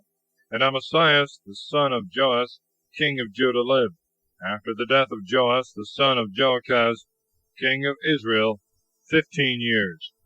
Now the rest of the acts of Amasias, the first and last, are written in the book of the kings of Judah and Israel. And after he revolted from the Lord, they made a conspiracy against him in Jerusalem, and he fled into Lachish, and they sent and killed him there. And they brought him back upon horses, and buried him with his fathers in the city of David. Chapter 26. Ozias reigneth prosperously till he invadeth the priest's office, upon which he is struck with a leprosy. And all the people of Judah took his son Ozias, who was 16 years old, and made him king in the room of Amasias his father. He built Eilah, and restored it to the dominion of Judah. After that the king slept with his fathers. Ozias was 16 years old when he began to reign, and he reigned 52 years in Jerusalem. The name of his mother was Jechiliah of Jerusalem. And he did that which was right in the eyes of the Lord, according to all that Amasias his father had done. And he sought the Lord in the days of Zacharias, that understood and saw God. And as long as he sought the Lord, he directed him in all things. Moreover, he went forth and fought against the Philistines, and broke down the wall of Gath, and the wall of Jabneh, and the wall of Azotus. And he built towns in Azotus, and among the Philistines. And God helped him against the Philistines, and against the Arabians that dwelt in Gurbaal, and against the Ammonites. And the Ammonites gave gifts to Ozias, and his name was spread abroad, even to the entrance of Egypt, for his frequent victories. And Ozias built towers in Jerusalem over the gate of the corner, and over the gate of the valley, and the rest in the same side of the wall, and fortified them. And he built towers in the wilderness, and dug many cisterns, for he had much cattle both in the plains and in the waste of the desert. He had also vineyards and dressers of vines in the mountains, and in Carmel. He was a man that loved husbandry. And the army of his fighting men that went out to war was under the hand of Jehiel the scribe, and Messias the doctor, and under the hand of Hananias, who was one of the king's captains. And the whole number of the chiefs by the families of valiant men were 2,600. And the whole army under them 307,500, who were fit for war, and fought for the king against the enemy. And Ozias prepared for them, that is, for the whole army, shields, and spears, and helmets, and coats of mail, and bows, and slings to cast stones. And he made in Jerusalem engines of divers kinds, which he placed in the towers and in the corners of the walls, to shoot arrows, and great stones. And his name went forth far abroad, for the Lord helped him, and had strengthened him. But when he was made strong, his heart was lifted up to his destruction, and he neglected the Lord his God. Going into the temple of the Lord, he had a mind to burn incense upon the altar of incense. And immediately Azarias the priest, going in after him, with him 80 priests of the Lord, most valiant men, withstood the king, and said, It doth not belong to thee, Ozias, to burn incense to the Lord, but to the priests, that is, to the sons of Aaron, who are consecrated for this ministry. Go out of the sanctuary, do not despise. This thing shall not be accounted to thy glory by the Lord God. And Ozias was angry, and holding in his hand the censer to burn incense, threatened the priests. Presently there arose a leprosy in his forehead before the priests in the house of the Lord at the altar of incense. And Azarias the high priest and all the rest of the priests looked upon him, and saw the leprosy in his forehead, and they made haste to thrust him out. Yea, himself also being frightened, hasted to go out, because he had quickly felt the stroke of the Lord. And Ozias the king was a leper unto the day of his death, and he dwelt in the house apart, being full of the leprosy, for which he had been cast out of the house of the Lord. And Jotham his son governed the king's house, and judged the people of the land. The rest of the acts of Ozias, first and last, were written by Isaias, the son of Amos the prophet. And Ozias slept with his fathers, and they buried him in the field of the royal sepulchres, because he was a leper, and Jotham his son reigned in his stead. Chapter 27. Joatham's good reign. Jotham was 25 years old when he began to reign, and he reigned 16 years in Jerusalem. The name of his mother was Jerusa, the daughter of Sadok. And he did that which was right before the Lord, according to all that Ozias his father had done, only that he entered not into the temple of the Lord, and the people still transgressed. He built the high gate of the house of the Lord, and on the wall of Ophel he built much. Moreover, he built cities in the mountains of Judah, and castles and towers in the forests. He fought against the king of the children of Ammon, and overcame them. And the children of Ammon gave him at that time 100 talents of silver, 10,000 measures of wheat, and as many measures of barley. So much did the children of Ammon give him in the 2nd and 3rd year. And Jotham was strengthened, because he had his way directed before the Lord his God. Now the rest of the acts of Jotham, and all his wars and his works, are written in the book of the kings of Israel and Judah. He was 25 years old when he began to reign, and he reigned 16 years in Jerusalem. And Jotham slept with his fathers. He buried him in the city of David. And Achaz his son reigned in his stead. Chapter 28. The wicked and unhappy reign of Achaz. Achaz was 20 years old when he began to reign, and he reigned 16 years in Jerusalem. He did not that which was right in the sight of the Lord, as David his father had done. He walked in the ways of the kings of Israel. Moreover, also he cast statues for Baalim.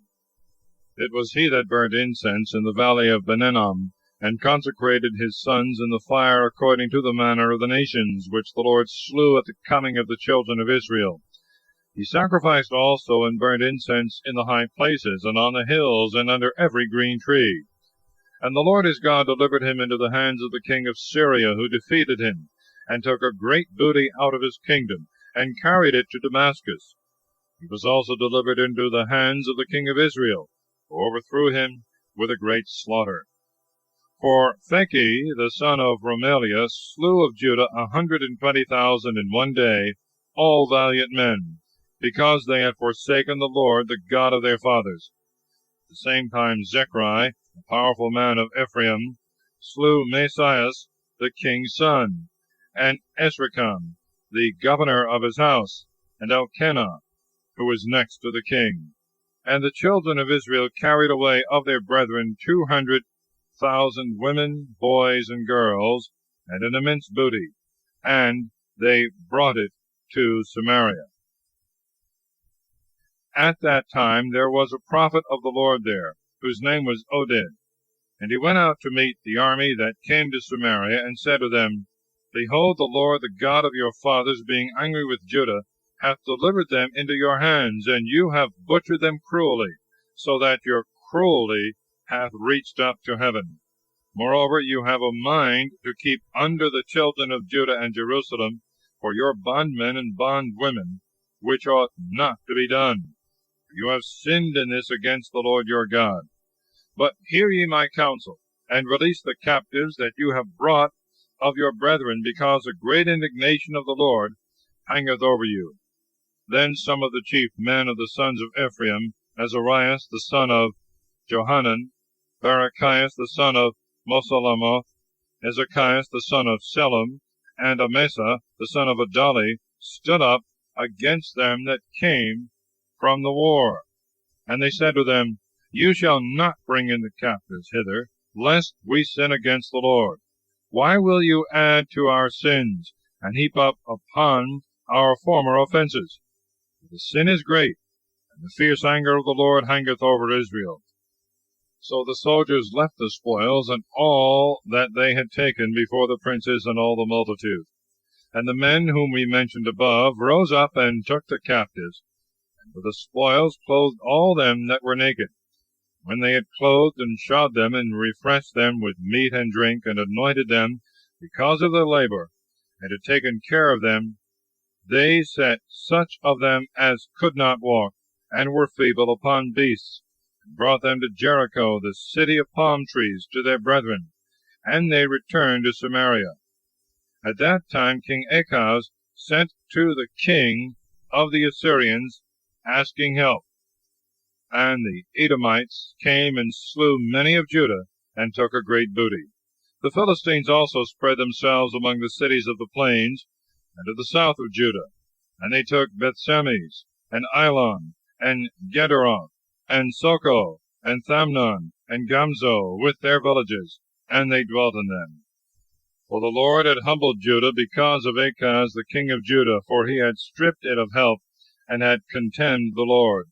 And he brought against him Thalgath-Thalnassar, king of the Assyrians, who also afflicted him, and plundered him without any resistance. And Achaz stripped the house of the Lord, and the house of the kings, and of the princes, and gave gifts to the king of the Assyrians, and yet it availed him nothing. Moreover also in the time of his distress he increased contempt against the Lord. King Achaz himself, by himself, sacrificed victims to the gods of Damascus that struck him, and he said, The gods of the kings of Syria help them, and I will appease them with victims, and they will help me, whereas, on the contrary, they were the ruin of him and of all Israel. Then Achaz, having taken away all the vessels of the house of God, and broken them, shut up the doors of the temple of God, and made himself altars in all the corners of Jerusalem. And in all the cities of Judah he built altars to burn frankincense. He provoked the Lord, the God of his fathers, to wrath. The rest of his acts and all his works, first and last, are written in the book of the kings of Judah and Israel. And Achaz slept with his fathers, and they buried him in the city of Jerusalem, for they received him not into the sepulchres of the kings of Israel. And Ezekias his son reigned in his stead. Chapter 29. Ezekias purifieth the temple, and restoreth religion. Now Ezekias began to reign when he was 25 years old, and he reigned 29 years in Jerusalem. The name of his mother was Abiah, the daughter of Zacharias. And he did that which was pleasing in the sight of the Lord, according to all that David his father had done. The first year and month of his reign he opened the doors of the house of the Lord, and repaired them. And he brought the priests and the Levites, and assembled them in the east street. And he said to them, Hear me, ye Levites, and be sanctified. Purify the house of the Lord, the God of your fathers, and take away all filth out of the sanctuary. Our fathers have sinned and done evil in the sight of the Lord God. Forsaking him, they have turned away their faces from the tabernacle of the Lord, and turned their backs. They have shut up the doors that were in the porch, and put out the lamps, and have not burnt incense, nor offered holocausts in the sanctuary of the God of Israel. Therefore the wrath of the Lord hath been stirred up against Judah and Jerusalem, and he hath delivered them to trouble and to destruction, and to be hissed at, as you see with your eyes. Behold, our fathers are fallen by the sword. Our sons and our daughters and wives are led away captives for this wickedness. Now therefore I have a mind that we make a covenant with the Lord, God of Israel, and he will turn away the wrath of his indignation from us. My sons, be not negligent. The Lord hath chosen you to stand before him, and to minister to him, and to worship him, and to burn incense to him. Then the Levites arose, Mahath the son of Amasai, and Joel the son of Azarias, sons of Cahath, and of the sons of Merari, Sis the son of Abdi, and Azarias the son of Jalaleel, and of the sons of Gerson, Joah the son of Zemah, and Eden the son of Joah, and of the sons of Elisaphan, Samri, and Jehiel. Also the sons of Asaph, Zacharias, and Mattanias, and of the sons of Heman, Jehiel, and Semai, and of the sons of Idithun, Semias, and Oziel. And they gathered together their brethren, and sanctified themselves, and went in according to the commandments of the king, and the precept of the Lord, to purify the house of God. And the priests went into the temple of the Lord to sanctify it, and brought out all the uncleanness that they found within to the entrance of the house of the Lord. And the Levites took it away, and carried it out abroad of the torrent Kidron. And they began to cleanse on the first day of the first month. And on the 8th day of the same month they came into the porch of the temple of the Lord, and they purified the temple in 8 days. And on the 16th day of the same month they finished what they had begun.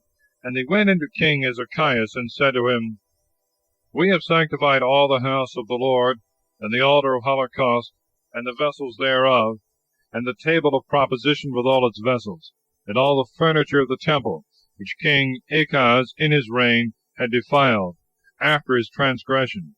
And behold, they are all set forth before the altar of the Lord. And King Ezekias, rising early, assembled all the rulers of the city, and went up into the house of the Lord. And they offered together 7 bullocks, and 7 rams, and 7 lambs, and 7 he-goats for sin, for the kingdom, for the sanctuary, for Judah. And he spoke to the priests, the sons of Aaron, to offer them upon the altar of the Lord. Therefore they killed the bullocks. The priests took the blood and poured it upon the altar. They killed also the rams, and their blood they poured also upon the altar. And they killed the lambs, and poured the blood upon the altar. And they brought the he-goats for sin before the king, and the whole multitude, and they laid their hand upon them. And the priests immolated them, and sprinkled their blood before the altar for an expiation of all Israel.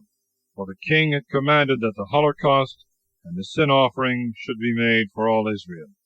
And he set the Levites in the house of the Lord with cymbals, and psalteries, and harps, according to the regulation of David the king, and of Gad the seer, and of Nathan the prophet, for it was a commandment of the Lord by the hand of his prophets. And the Levites stood with the instruments of David, and the priests with trumpets. And Ezekias commanded that they should offer holocausts upon the altar. And when the holocausts were offered, they began to sing praises to the Lord, and to sound with trumpets and divers instruments, which David the king of Israel had prepared. And all the multitude adored, and the singers and the trumpeters were in their office till the holocaust was finished. And when the oblation was ended, the king and all that were with him bowed down and adored. And Ezekias and the princes commanded the Levites to praise the Lord with the words of David and Asaph the seer, and they praised him with great joy, and bowing the knee, adored. And Ezekias added and said, You have filled your hands to the Lord. Come and offer victims and praises in the house of the Lord. And all the multitude offered victims and praises and holocausts with a devout mind.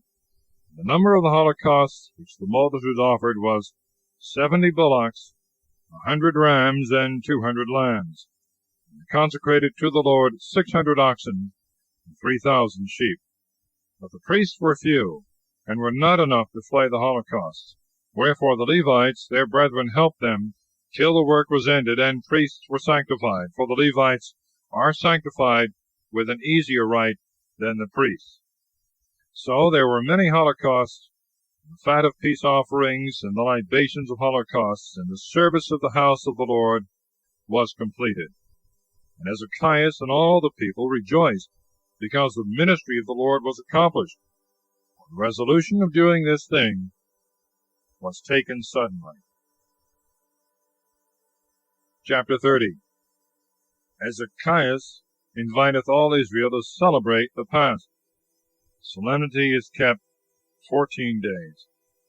And Hezekiah sent to all Israel and Judah, and he wrote letters to Ephraim and Manasseh.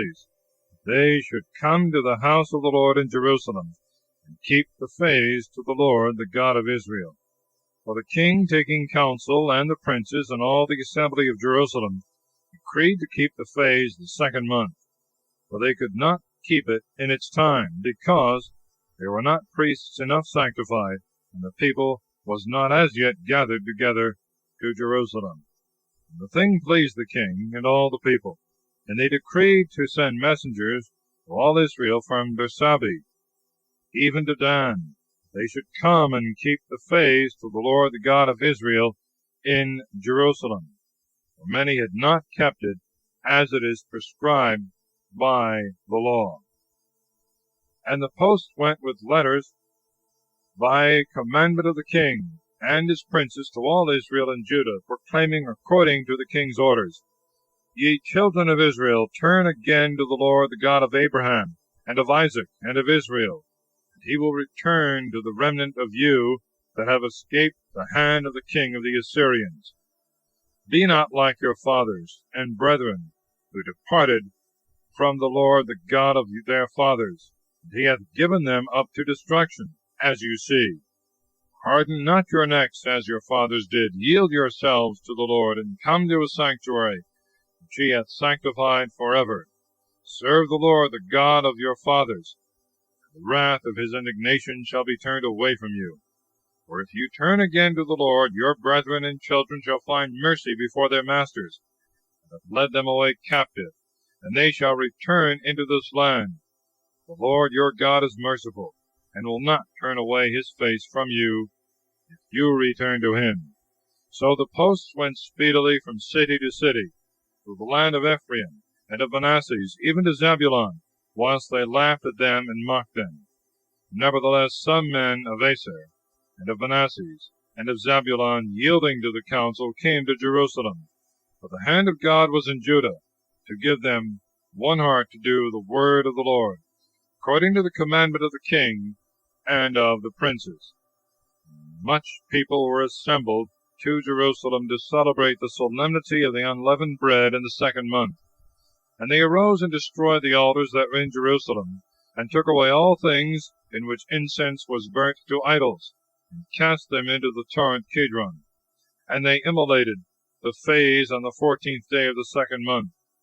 The priests and the Levites, being at length sanctified, offered holocausts in the house of the Lord. And they stood in their order according to the disposition and law of Moses, the man of God. But the priests received the blood which was to be poured out from the hands of the Levites. Because a great number was not sanctified, and therefore the Levites immolated the feast for them that came not in time to be sanctified to the Lord. For a great part of the people from Ephraim, and Manasseh, and Issachar, and Zebulun, that had not been sanctified, ate the feast otherwise than it is written. And Hezekiah prayed for them, saying, Lord, who is good, will show mercy to all them who with their whole heart seek the Lord, the God of their fathers, and will not impute it to them if they are not sanctified. And the Lord heard him, and was merciful to the people. The children of Israel that were found at Jerusalem kept the feast of unleavened bread 7 days with great joy, praising the Lord every day. The Levites also, and the priests, with instruments that agreed to their office.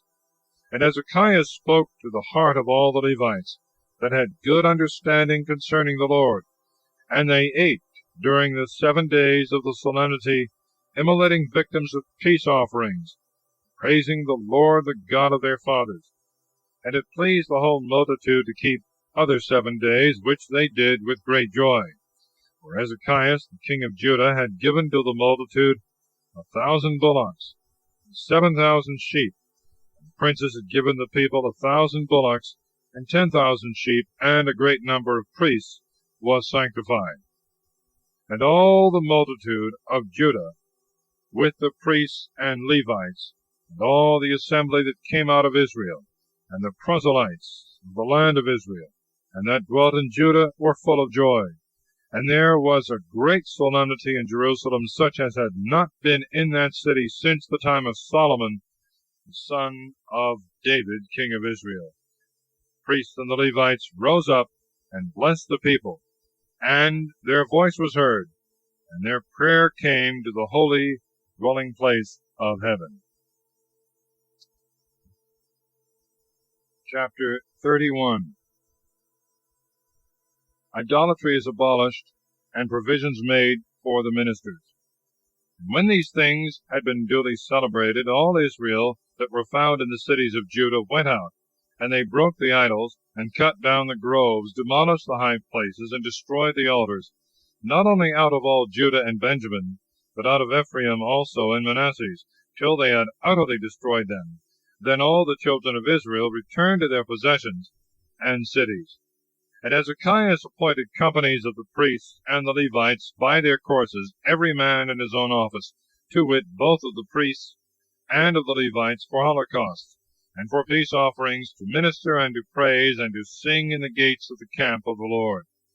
And the king's part was that of his proper substance the holocaust should be offered always, morning and evening, and on the Sabbaths, and the new moons, and the other solemnities, as it is written in the law of Moses.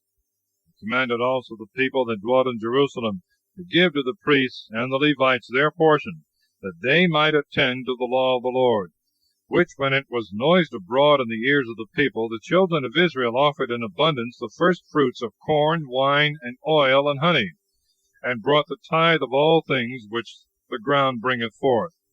Moreover, the children of Israel and Judah that dwelt in the cities of Judah brought in the tithes of oxen and sheep, and the tithes of holy things, which they had vowed to the Lord their God, and carrying them all made many heaps. The 3rd month they began to lay the foundations of the heaps, and in the 7th month they finished them. And when Hezekiah and his princes came in, they saw the heaps, and they blessed the Lord and the people of Israel. And Hezekiah asked the priests and the Levites why the heaps lay so. Azarias, the chief priest of the race of Sadok, answered him, saying, Since the first fruits began to be offered in the house of the Lord, we have eaten, and have been filled, and abundance is left, because the Lord hath blessed his people. And of that which is left is this great store which thou seest.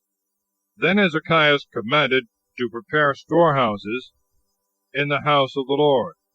And when they had done so, they brought in faithfully both the first fruits and the tithes, and all they had vowed. And the overseer of them was Conanias the Levite, and Shimei his brother was the second, and after him Jehiel, and Azarias, and Nahath, and Asael, and Jeremoth, and Jozabad, and Eliel, and Jesmachias, and Mahath, and Banias, overseers under the hand of Conanias, and Shimei his brother, by the commandment of Ezekias the king, and Azarias the high priest of the house of God, to whom all things appertain. But Kori the son of Jemnah the Levite, the porter of the east gate, was overseer of the things which were freely offered to the Lord, and of the first fruits, and the things dedicated for the Holy of Holies. And under his charge were Eden, and Benjamin, Jesui, and Semias, and Amarias, and Shechanias, in the cities of the priests, to distribute faithfully portions to their brethren, both little and great. Besides the males from 3 years old and upward, to all that went into the temple of the Lord, and whatsoever there was need of in the ministry, and their offices according to their courses day by day, the priests by their families, and to the Levites from the 20th year and upward, by their classes and companies, and of all the multitude, both to their wives and to their children of both sexes, victuals were given faithfully out of the things that had been sanctified. Also of the sons of Aaron, who were in the fields and in the suburbs of each city, there were men appointed to distribute portions to all the males among the priests and the Levites. So Hezekiah did all things which we have said in all Judah, and wrought that which was good and right and truth before the Lord his God, in all the service of the ministry of the house of the Lord, according to the law and the ceremonies, desiring to seek his God with all his heart. And he did it and prospered. Chapter 32. Sennacherib invadeth Judah. His army is destroyed by an angel. Hezekiah recovereth from his sickness. His other acts. After these things, and this truth, Sennacherib, king of the Assyrians, came and entered into Judah, and besieged the fenced cities, desiring to take them.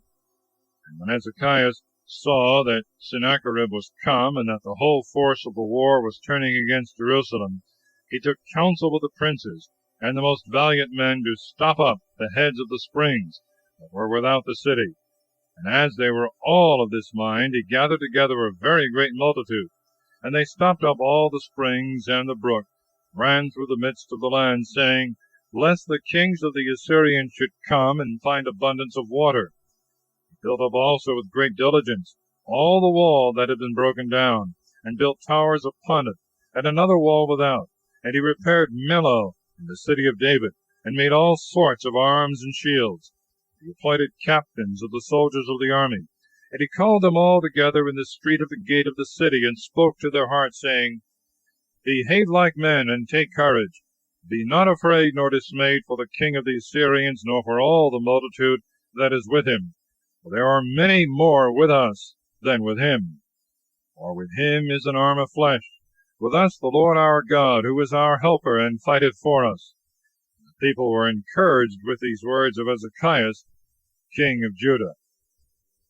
After this, Sennacherib, king of the Assyrians, sent his servants to Jerusalem, for he, with all his army, was besieging Lachish, to Hezekiah, king of Judah, and to all the people that were in the city, saying, Thus saith Sennacherib, king of the Assyrians, In whom do you trust, that you sit still besieged in Jerusalem?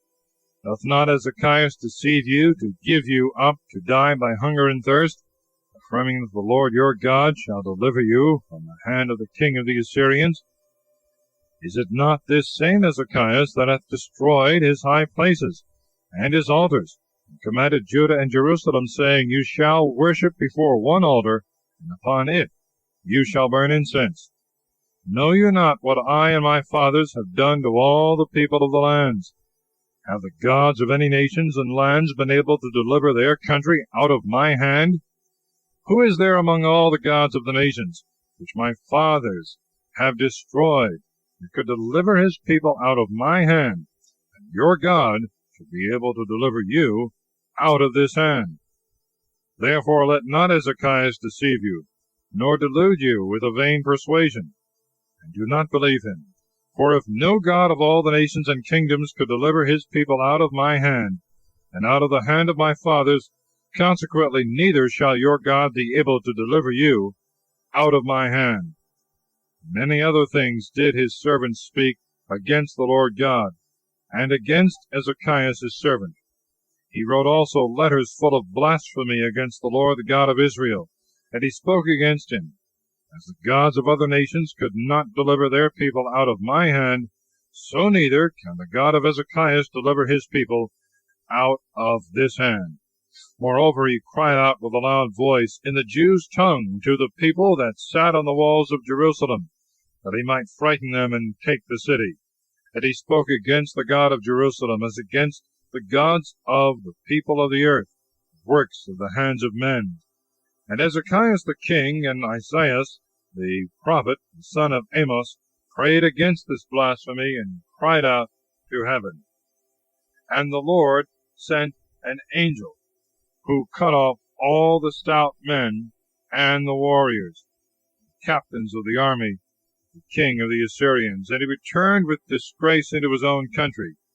When he was come into the house of his God, his sons that came out of his bowels slew him with the sword. And the Lord saved Hezekiah and the inhabitants of Jerusalem out of the hand of Sennacherib king of the Assyrians, and out of the hand of all, and gave them treasures on every side. Many also brought victims and sacrifices to the Lord to Jerusalem, and presents to Ezekias king of Judah, and he was magnified thenceforth in the sight of all nations. In those days Ezekias was sick even to death, and he prayed to the Lord, and he heard him, and gave him a sign. He did not render again according to the benefits which he had received, for his heart was lifted up, and wrath was enkindled against him, and against Judah and Jerusalem. And he humbled himself afterwards, because his heart had been lifted up, both he and the inhabitants of Jerusalem.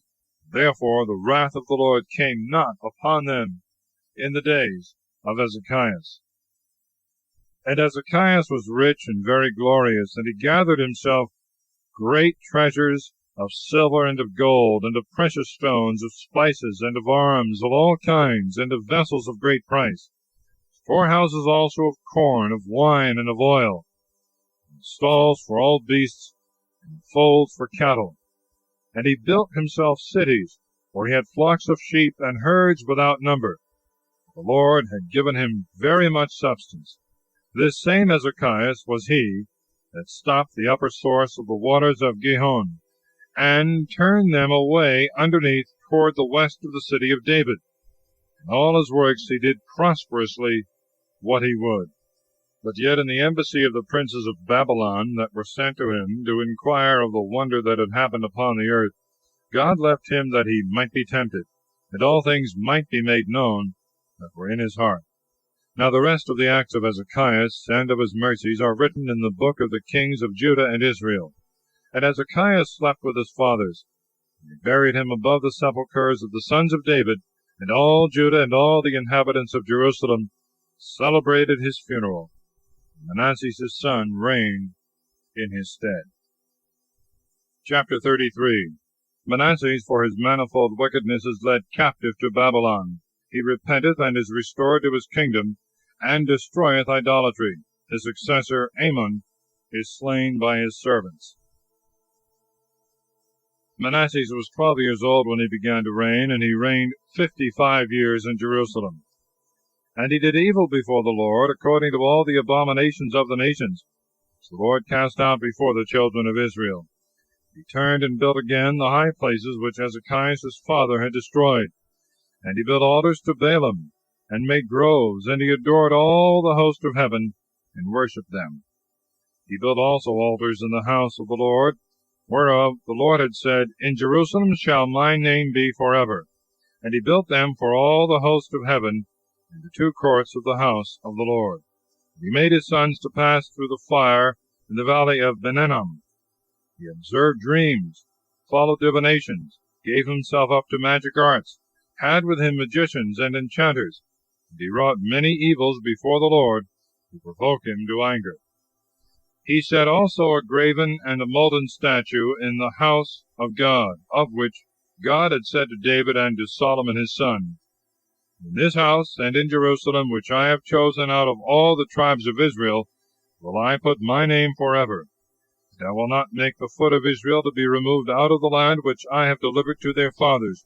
Yet so, if they will take heed to do what I have commanded them, and all the law and the ceremonies and judgments by the hand of Moses.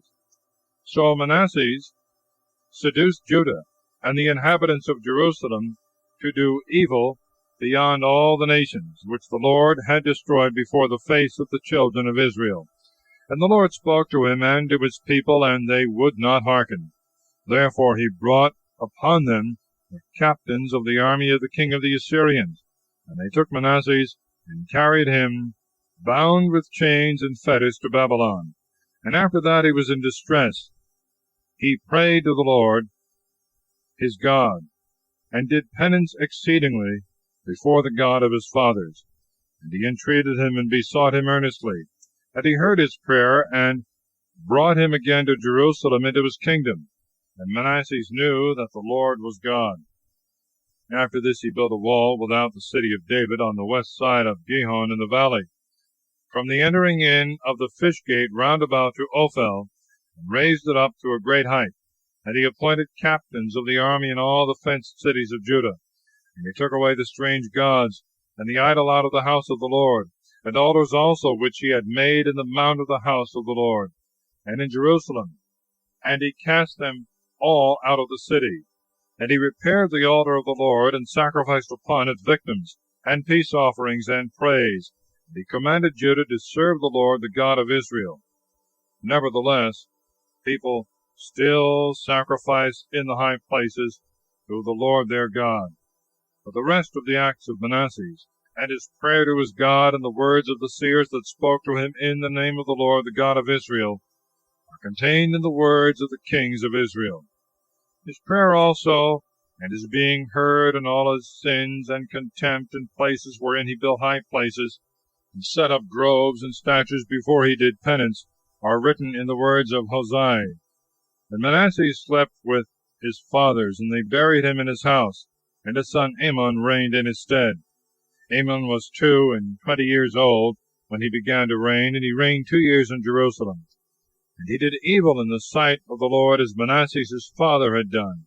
And he sacrificed to all the idols which Manasseh his father had made, and served them. And he did not humble himself before the Lord, as Manasseh his father had humbled himself, but committed far greater sins. His servants conspired against him, and slew him in his own house. But the rest of the multitude of the people slew them that had killed Amon, and made Josias his son king in his stead. Chapter 34. Josias destroyeth idolatry, repaireth the temple, and reneweth the covenant between God and the people. Josias was 8 years old when he began to reign, and he reigned 31 years in Jerusalem. And he did that which was right in the sight of the Lord, and walked in the ways of David his father. He declined not, neither to the right hand, nor to the left. And in the 8th year of his reign, when he was yet a boy, he began to seek the God of his father David. And in the 12th year, after he began to reign, he cleansed Judah and Jerusalem from the high places, and the groves, and the idols, and the graven things. And they broke down before him the altars of Baalim, and demolished the idols that had been set upon them. And he cut down the groves and the graven things, and broke them in pieces, and strewed the fragments upon the graves of them that had sacrificed to them. And he burnt the bones of the priests on the altars of the idols, and he cleansed Judah and Jerusalem. And in the cities of Manasseh, and of Ephraim, and of Simeon, even to Naphtali, he demolished all. And when he had destroyed the altars and the groves, and had broken the idols in pieces, and had demolished all profane temples throughout all the land of Israel, he returned to Jerusalem.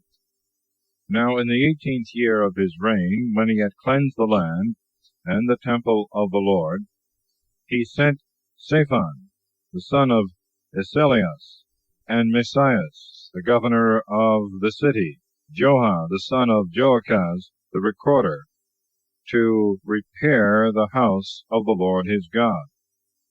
And they came to Hilkias the high priest, and received of him the money which had been brought into the house of the Lord, and which the Levites and porters had gathered together from Manasseh and Ephraim, and all the remnant of Israel, and from all Judah and Benjamin, and the inhabitants of Jerusalem, which they delivered into the hands of them that were over the workmen in the house of the Lord, to repair the temple, and mend all that was weak. But they gave it to the artificers, and to the masons, to buy stones out of the quarries, and timbers for the couplings of the building, and to rafter the houses which the kings of Judah had destroyed. And they did all faithfully. Now the overseers of the workmen were Jahath and Abdias of the sons of Merari, Zacharias and Mesullam of the sons of Caiath, who hastened the work. All Levites skillful to play on instruments. But over them that carried burdens for divers uses were scribes and masters of the number of the Levites and porters. Now when they carried out the money that had been brought into the temple of the Lord, Hilkias the priest found the book of the law of the Lord by the hand of Moses.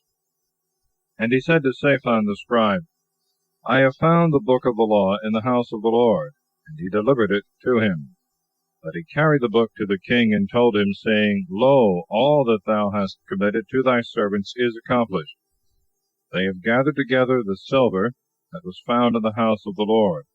It is given to the overseers of the artificers, and to the workmen for divers works. Moreover, Helcias the priest gave me this book, and he read it before the king. And when he had heard the words of the law, he rent his garments. And he commanded Helcias, and Ahikam the son of Shaphan, and Abdon the son of Micah, and Shaphan the scribe, and Asa the king's servant, saying, Go and pray to the Lord for me, and for the remnant of Israel and Judah, concerning all the words of this book which is found. For the great wrath of the Lord hath fallen upon us, because our fathers have not kept the words of the Lord, to do all things that are written in this book. And Helcias and they that were sent with him by the king went to Ulda the prophetess, the wife of Salem, the son of Thecua, the son of Hasrah, keeper of the wardrobe, dwelt in Jerusalem in the second part. And they spoke to her the words above mentioned. And she answered them, Thus saith the Lord, the God of Israel, Tell the man that sent you to me, Thus saith the Lord, Behold, I will bring evils upon this place, and upon the inhabitants thereof, and all the curses that are written in this book, which they read before the king of Judah, because they have forsaken me, and have sacrificed to strange gods, to provoke me to wrath with all the works of their hands. Therefore my wrath shall fall upon this place, and shall not be quenched. But as to the king of Judah that sent you to beseech the Lord, thus shall you say to him, Thus saith the Lord, the God of Israel, Because thou hast heard the words of this book, and thy heart was softened, and thou hast humbled thyself in the sight of God, for the things that are spoken against this place, and the inhabitants of Jerusalem, and reverencing my face, hast rent thy garments, and wept before me. I have also heard thee, saith the Lord. For now I will gather thee to thy fathers, and thou shalt be brought to thy tomb in peace, and thy eyes shall not see all the evil that I will bring upon this place and the inhabitants thereof. They therefore reported to the king all that she had said. And he called together all the ancients of Judah and Jerusalem, and went up to the house of the Lord, and all the men of Judah and the inhabitants of Jerusalem, priests and the Levites, and all the people, from the least to the greatest. And the king read in their hearing, in the house of the Lord, all the words of the book. And standing up in his tribunal, he made a covenant before the Lord to walk after him, and keep his commandments, and testimonies, and justifications, with all his heart, and with all his soul, and to do the things that were written in that book which he had read. And he adjured all that were found in Jerusalem and Benjamin to do the same. And the inhabitants of Jerusalem did according to the covenant of the Lord, the God of their fathers. And Josias took away all the abominations out of all the countries of the children of Israel, and made all that were left in Israel to serve the Lord their God. As long as he lived, they departed not from the Lord, the God of their fathers. Chapter 35. Josias celebrateth a most solemn Pasch. He is slain by the king of Egypt. And Josias kept a feast to the Lord in Jerusalem, and it was sacrificed on the 14th day of the first month. And he set the priests in their offices, and exhorted them to minister in the house of the Lord. And he spoke to the Levites, by whose instruction all Israel was sanctified to the Lord, saying, Put the ark in the sanctuary of the temple, which Solomon the son of David king of Israel built. For you shall carry it no more, but minister now to the Lord your God, and to his people Israel. And prepare yourselves by your houses and families according to your courses, as David king of Israel commanded, and Solomon his son hath written. And serve ye in the sanctuary by the families and companies of Levi. And being sanctified, kill the fays, and prepare your brethren, that they may do according to the words which the Lord spoke by the hand of Moses. And Josiah gave to all the people that were found there in the solemnity of the fays, of lambs and of kids of the flocks, and of other small cattle, 30,000, and of oxen 3,000. All these were of the king's substance. And his princes willingly offered what they had vowed, both to the people and to the priests and the Levites.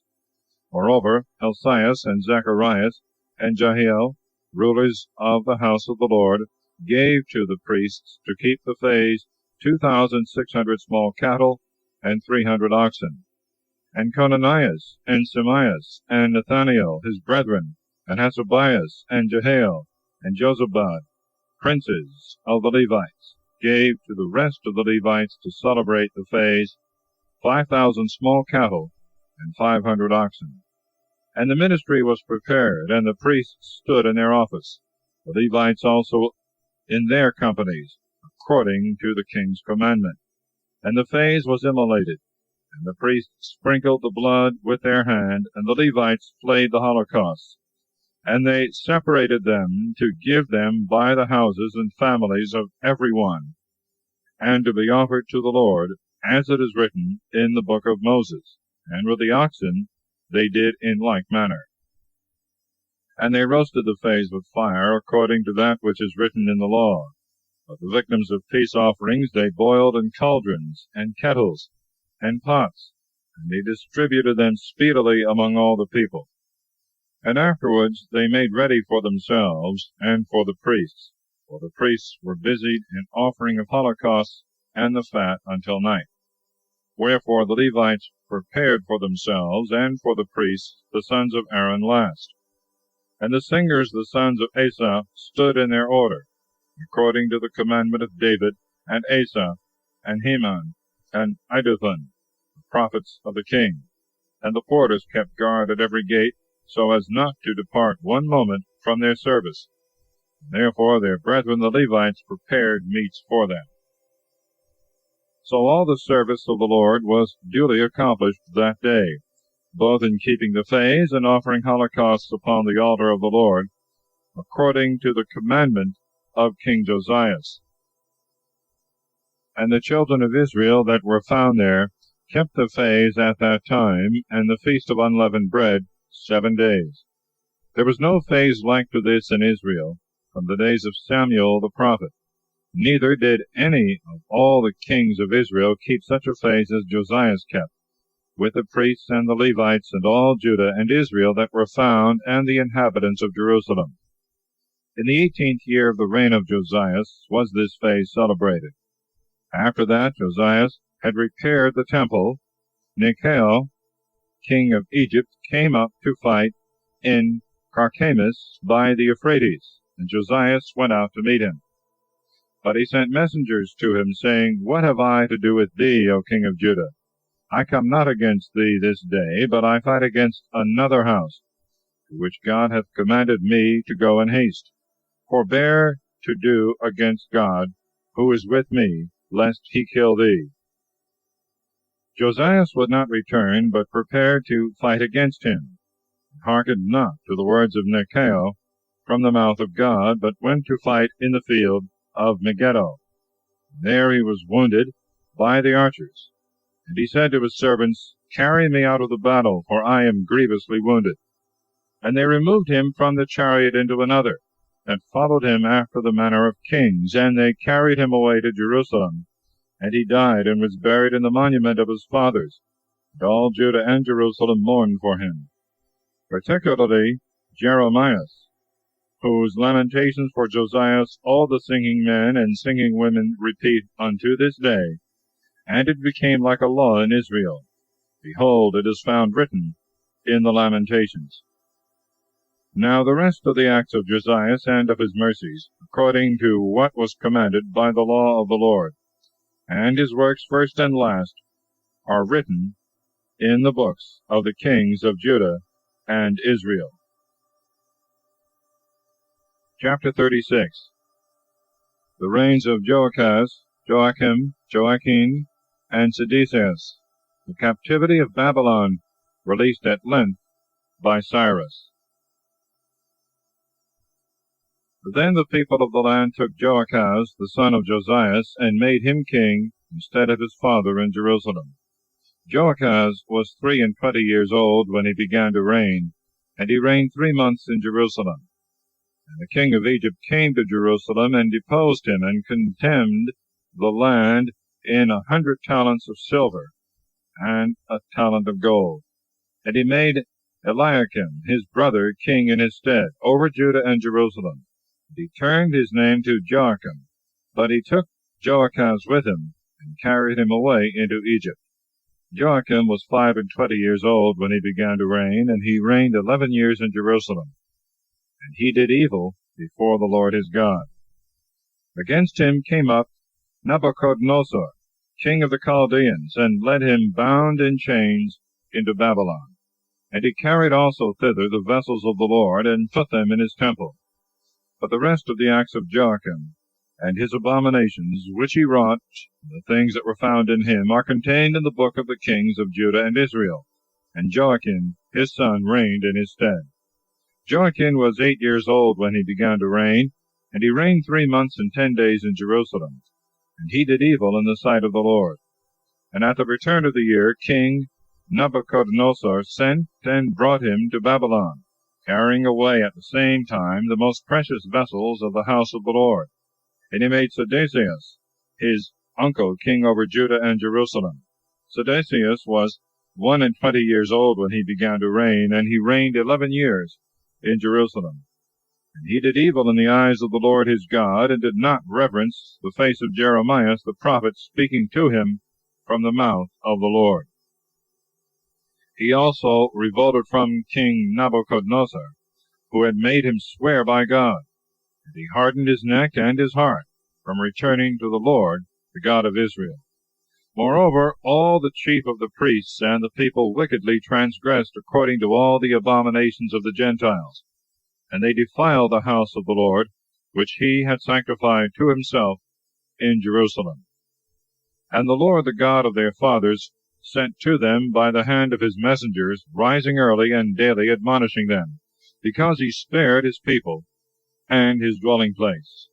But they mocked the messengers of God, and despised his words, and misused the prophets, until the wrath of the Lord arose against his people, and there was no remedy. For he brought upon them the king of the Chaldeans, and he slew their young men with the sword in the house of his sanctuary. He had no compassion on young man or maiden, old man, or even him that stooped for age, but he delivered them all into his hands. And all the vessels of the house of the Lord, great and small, and the treasures of the temple and of the king and of the princes, he carried away to Babylon.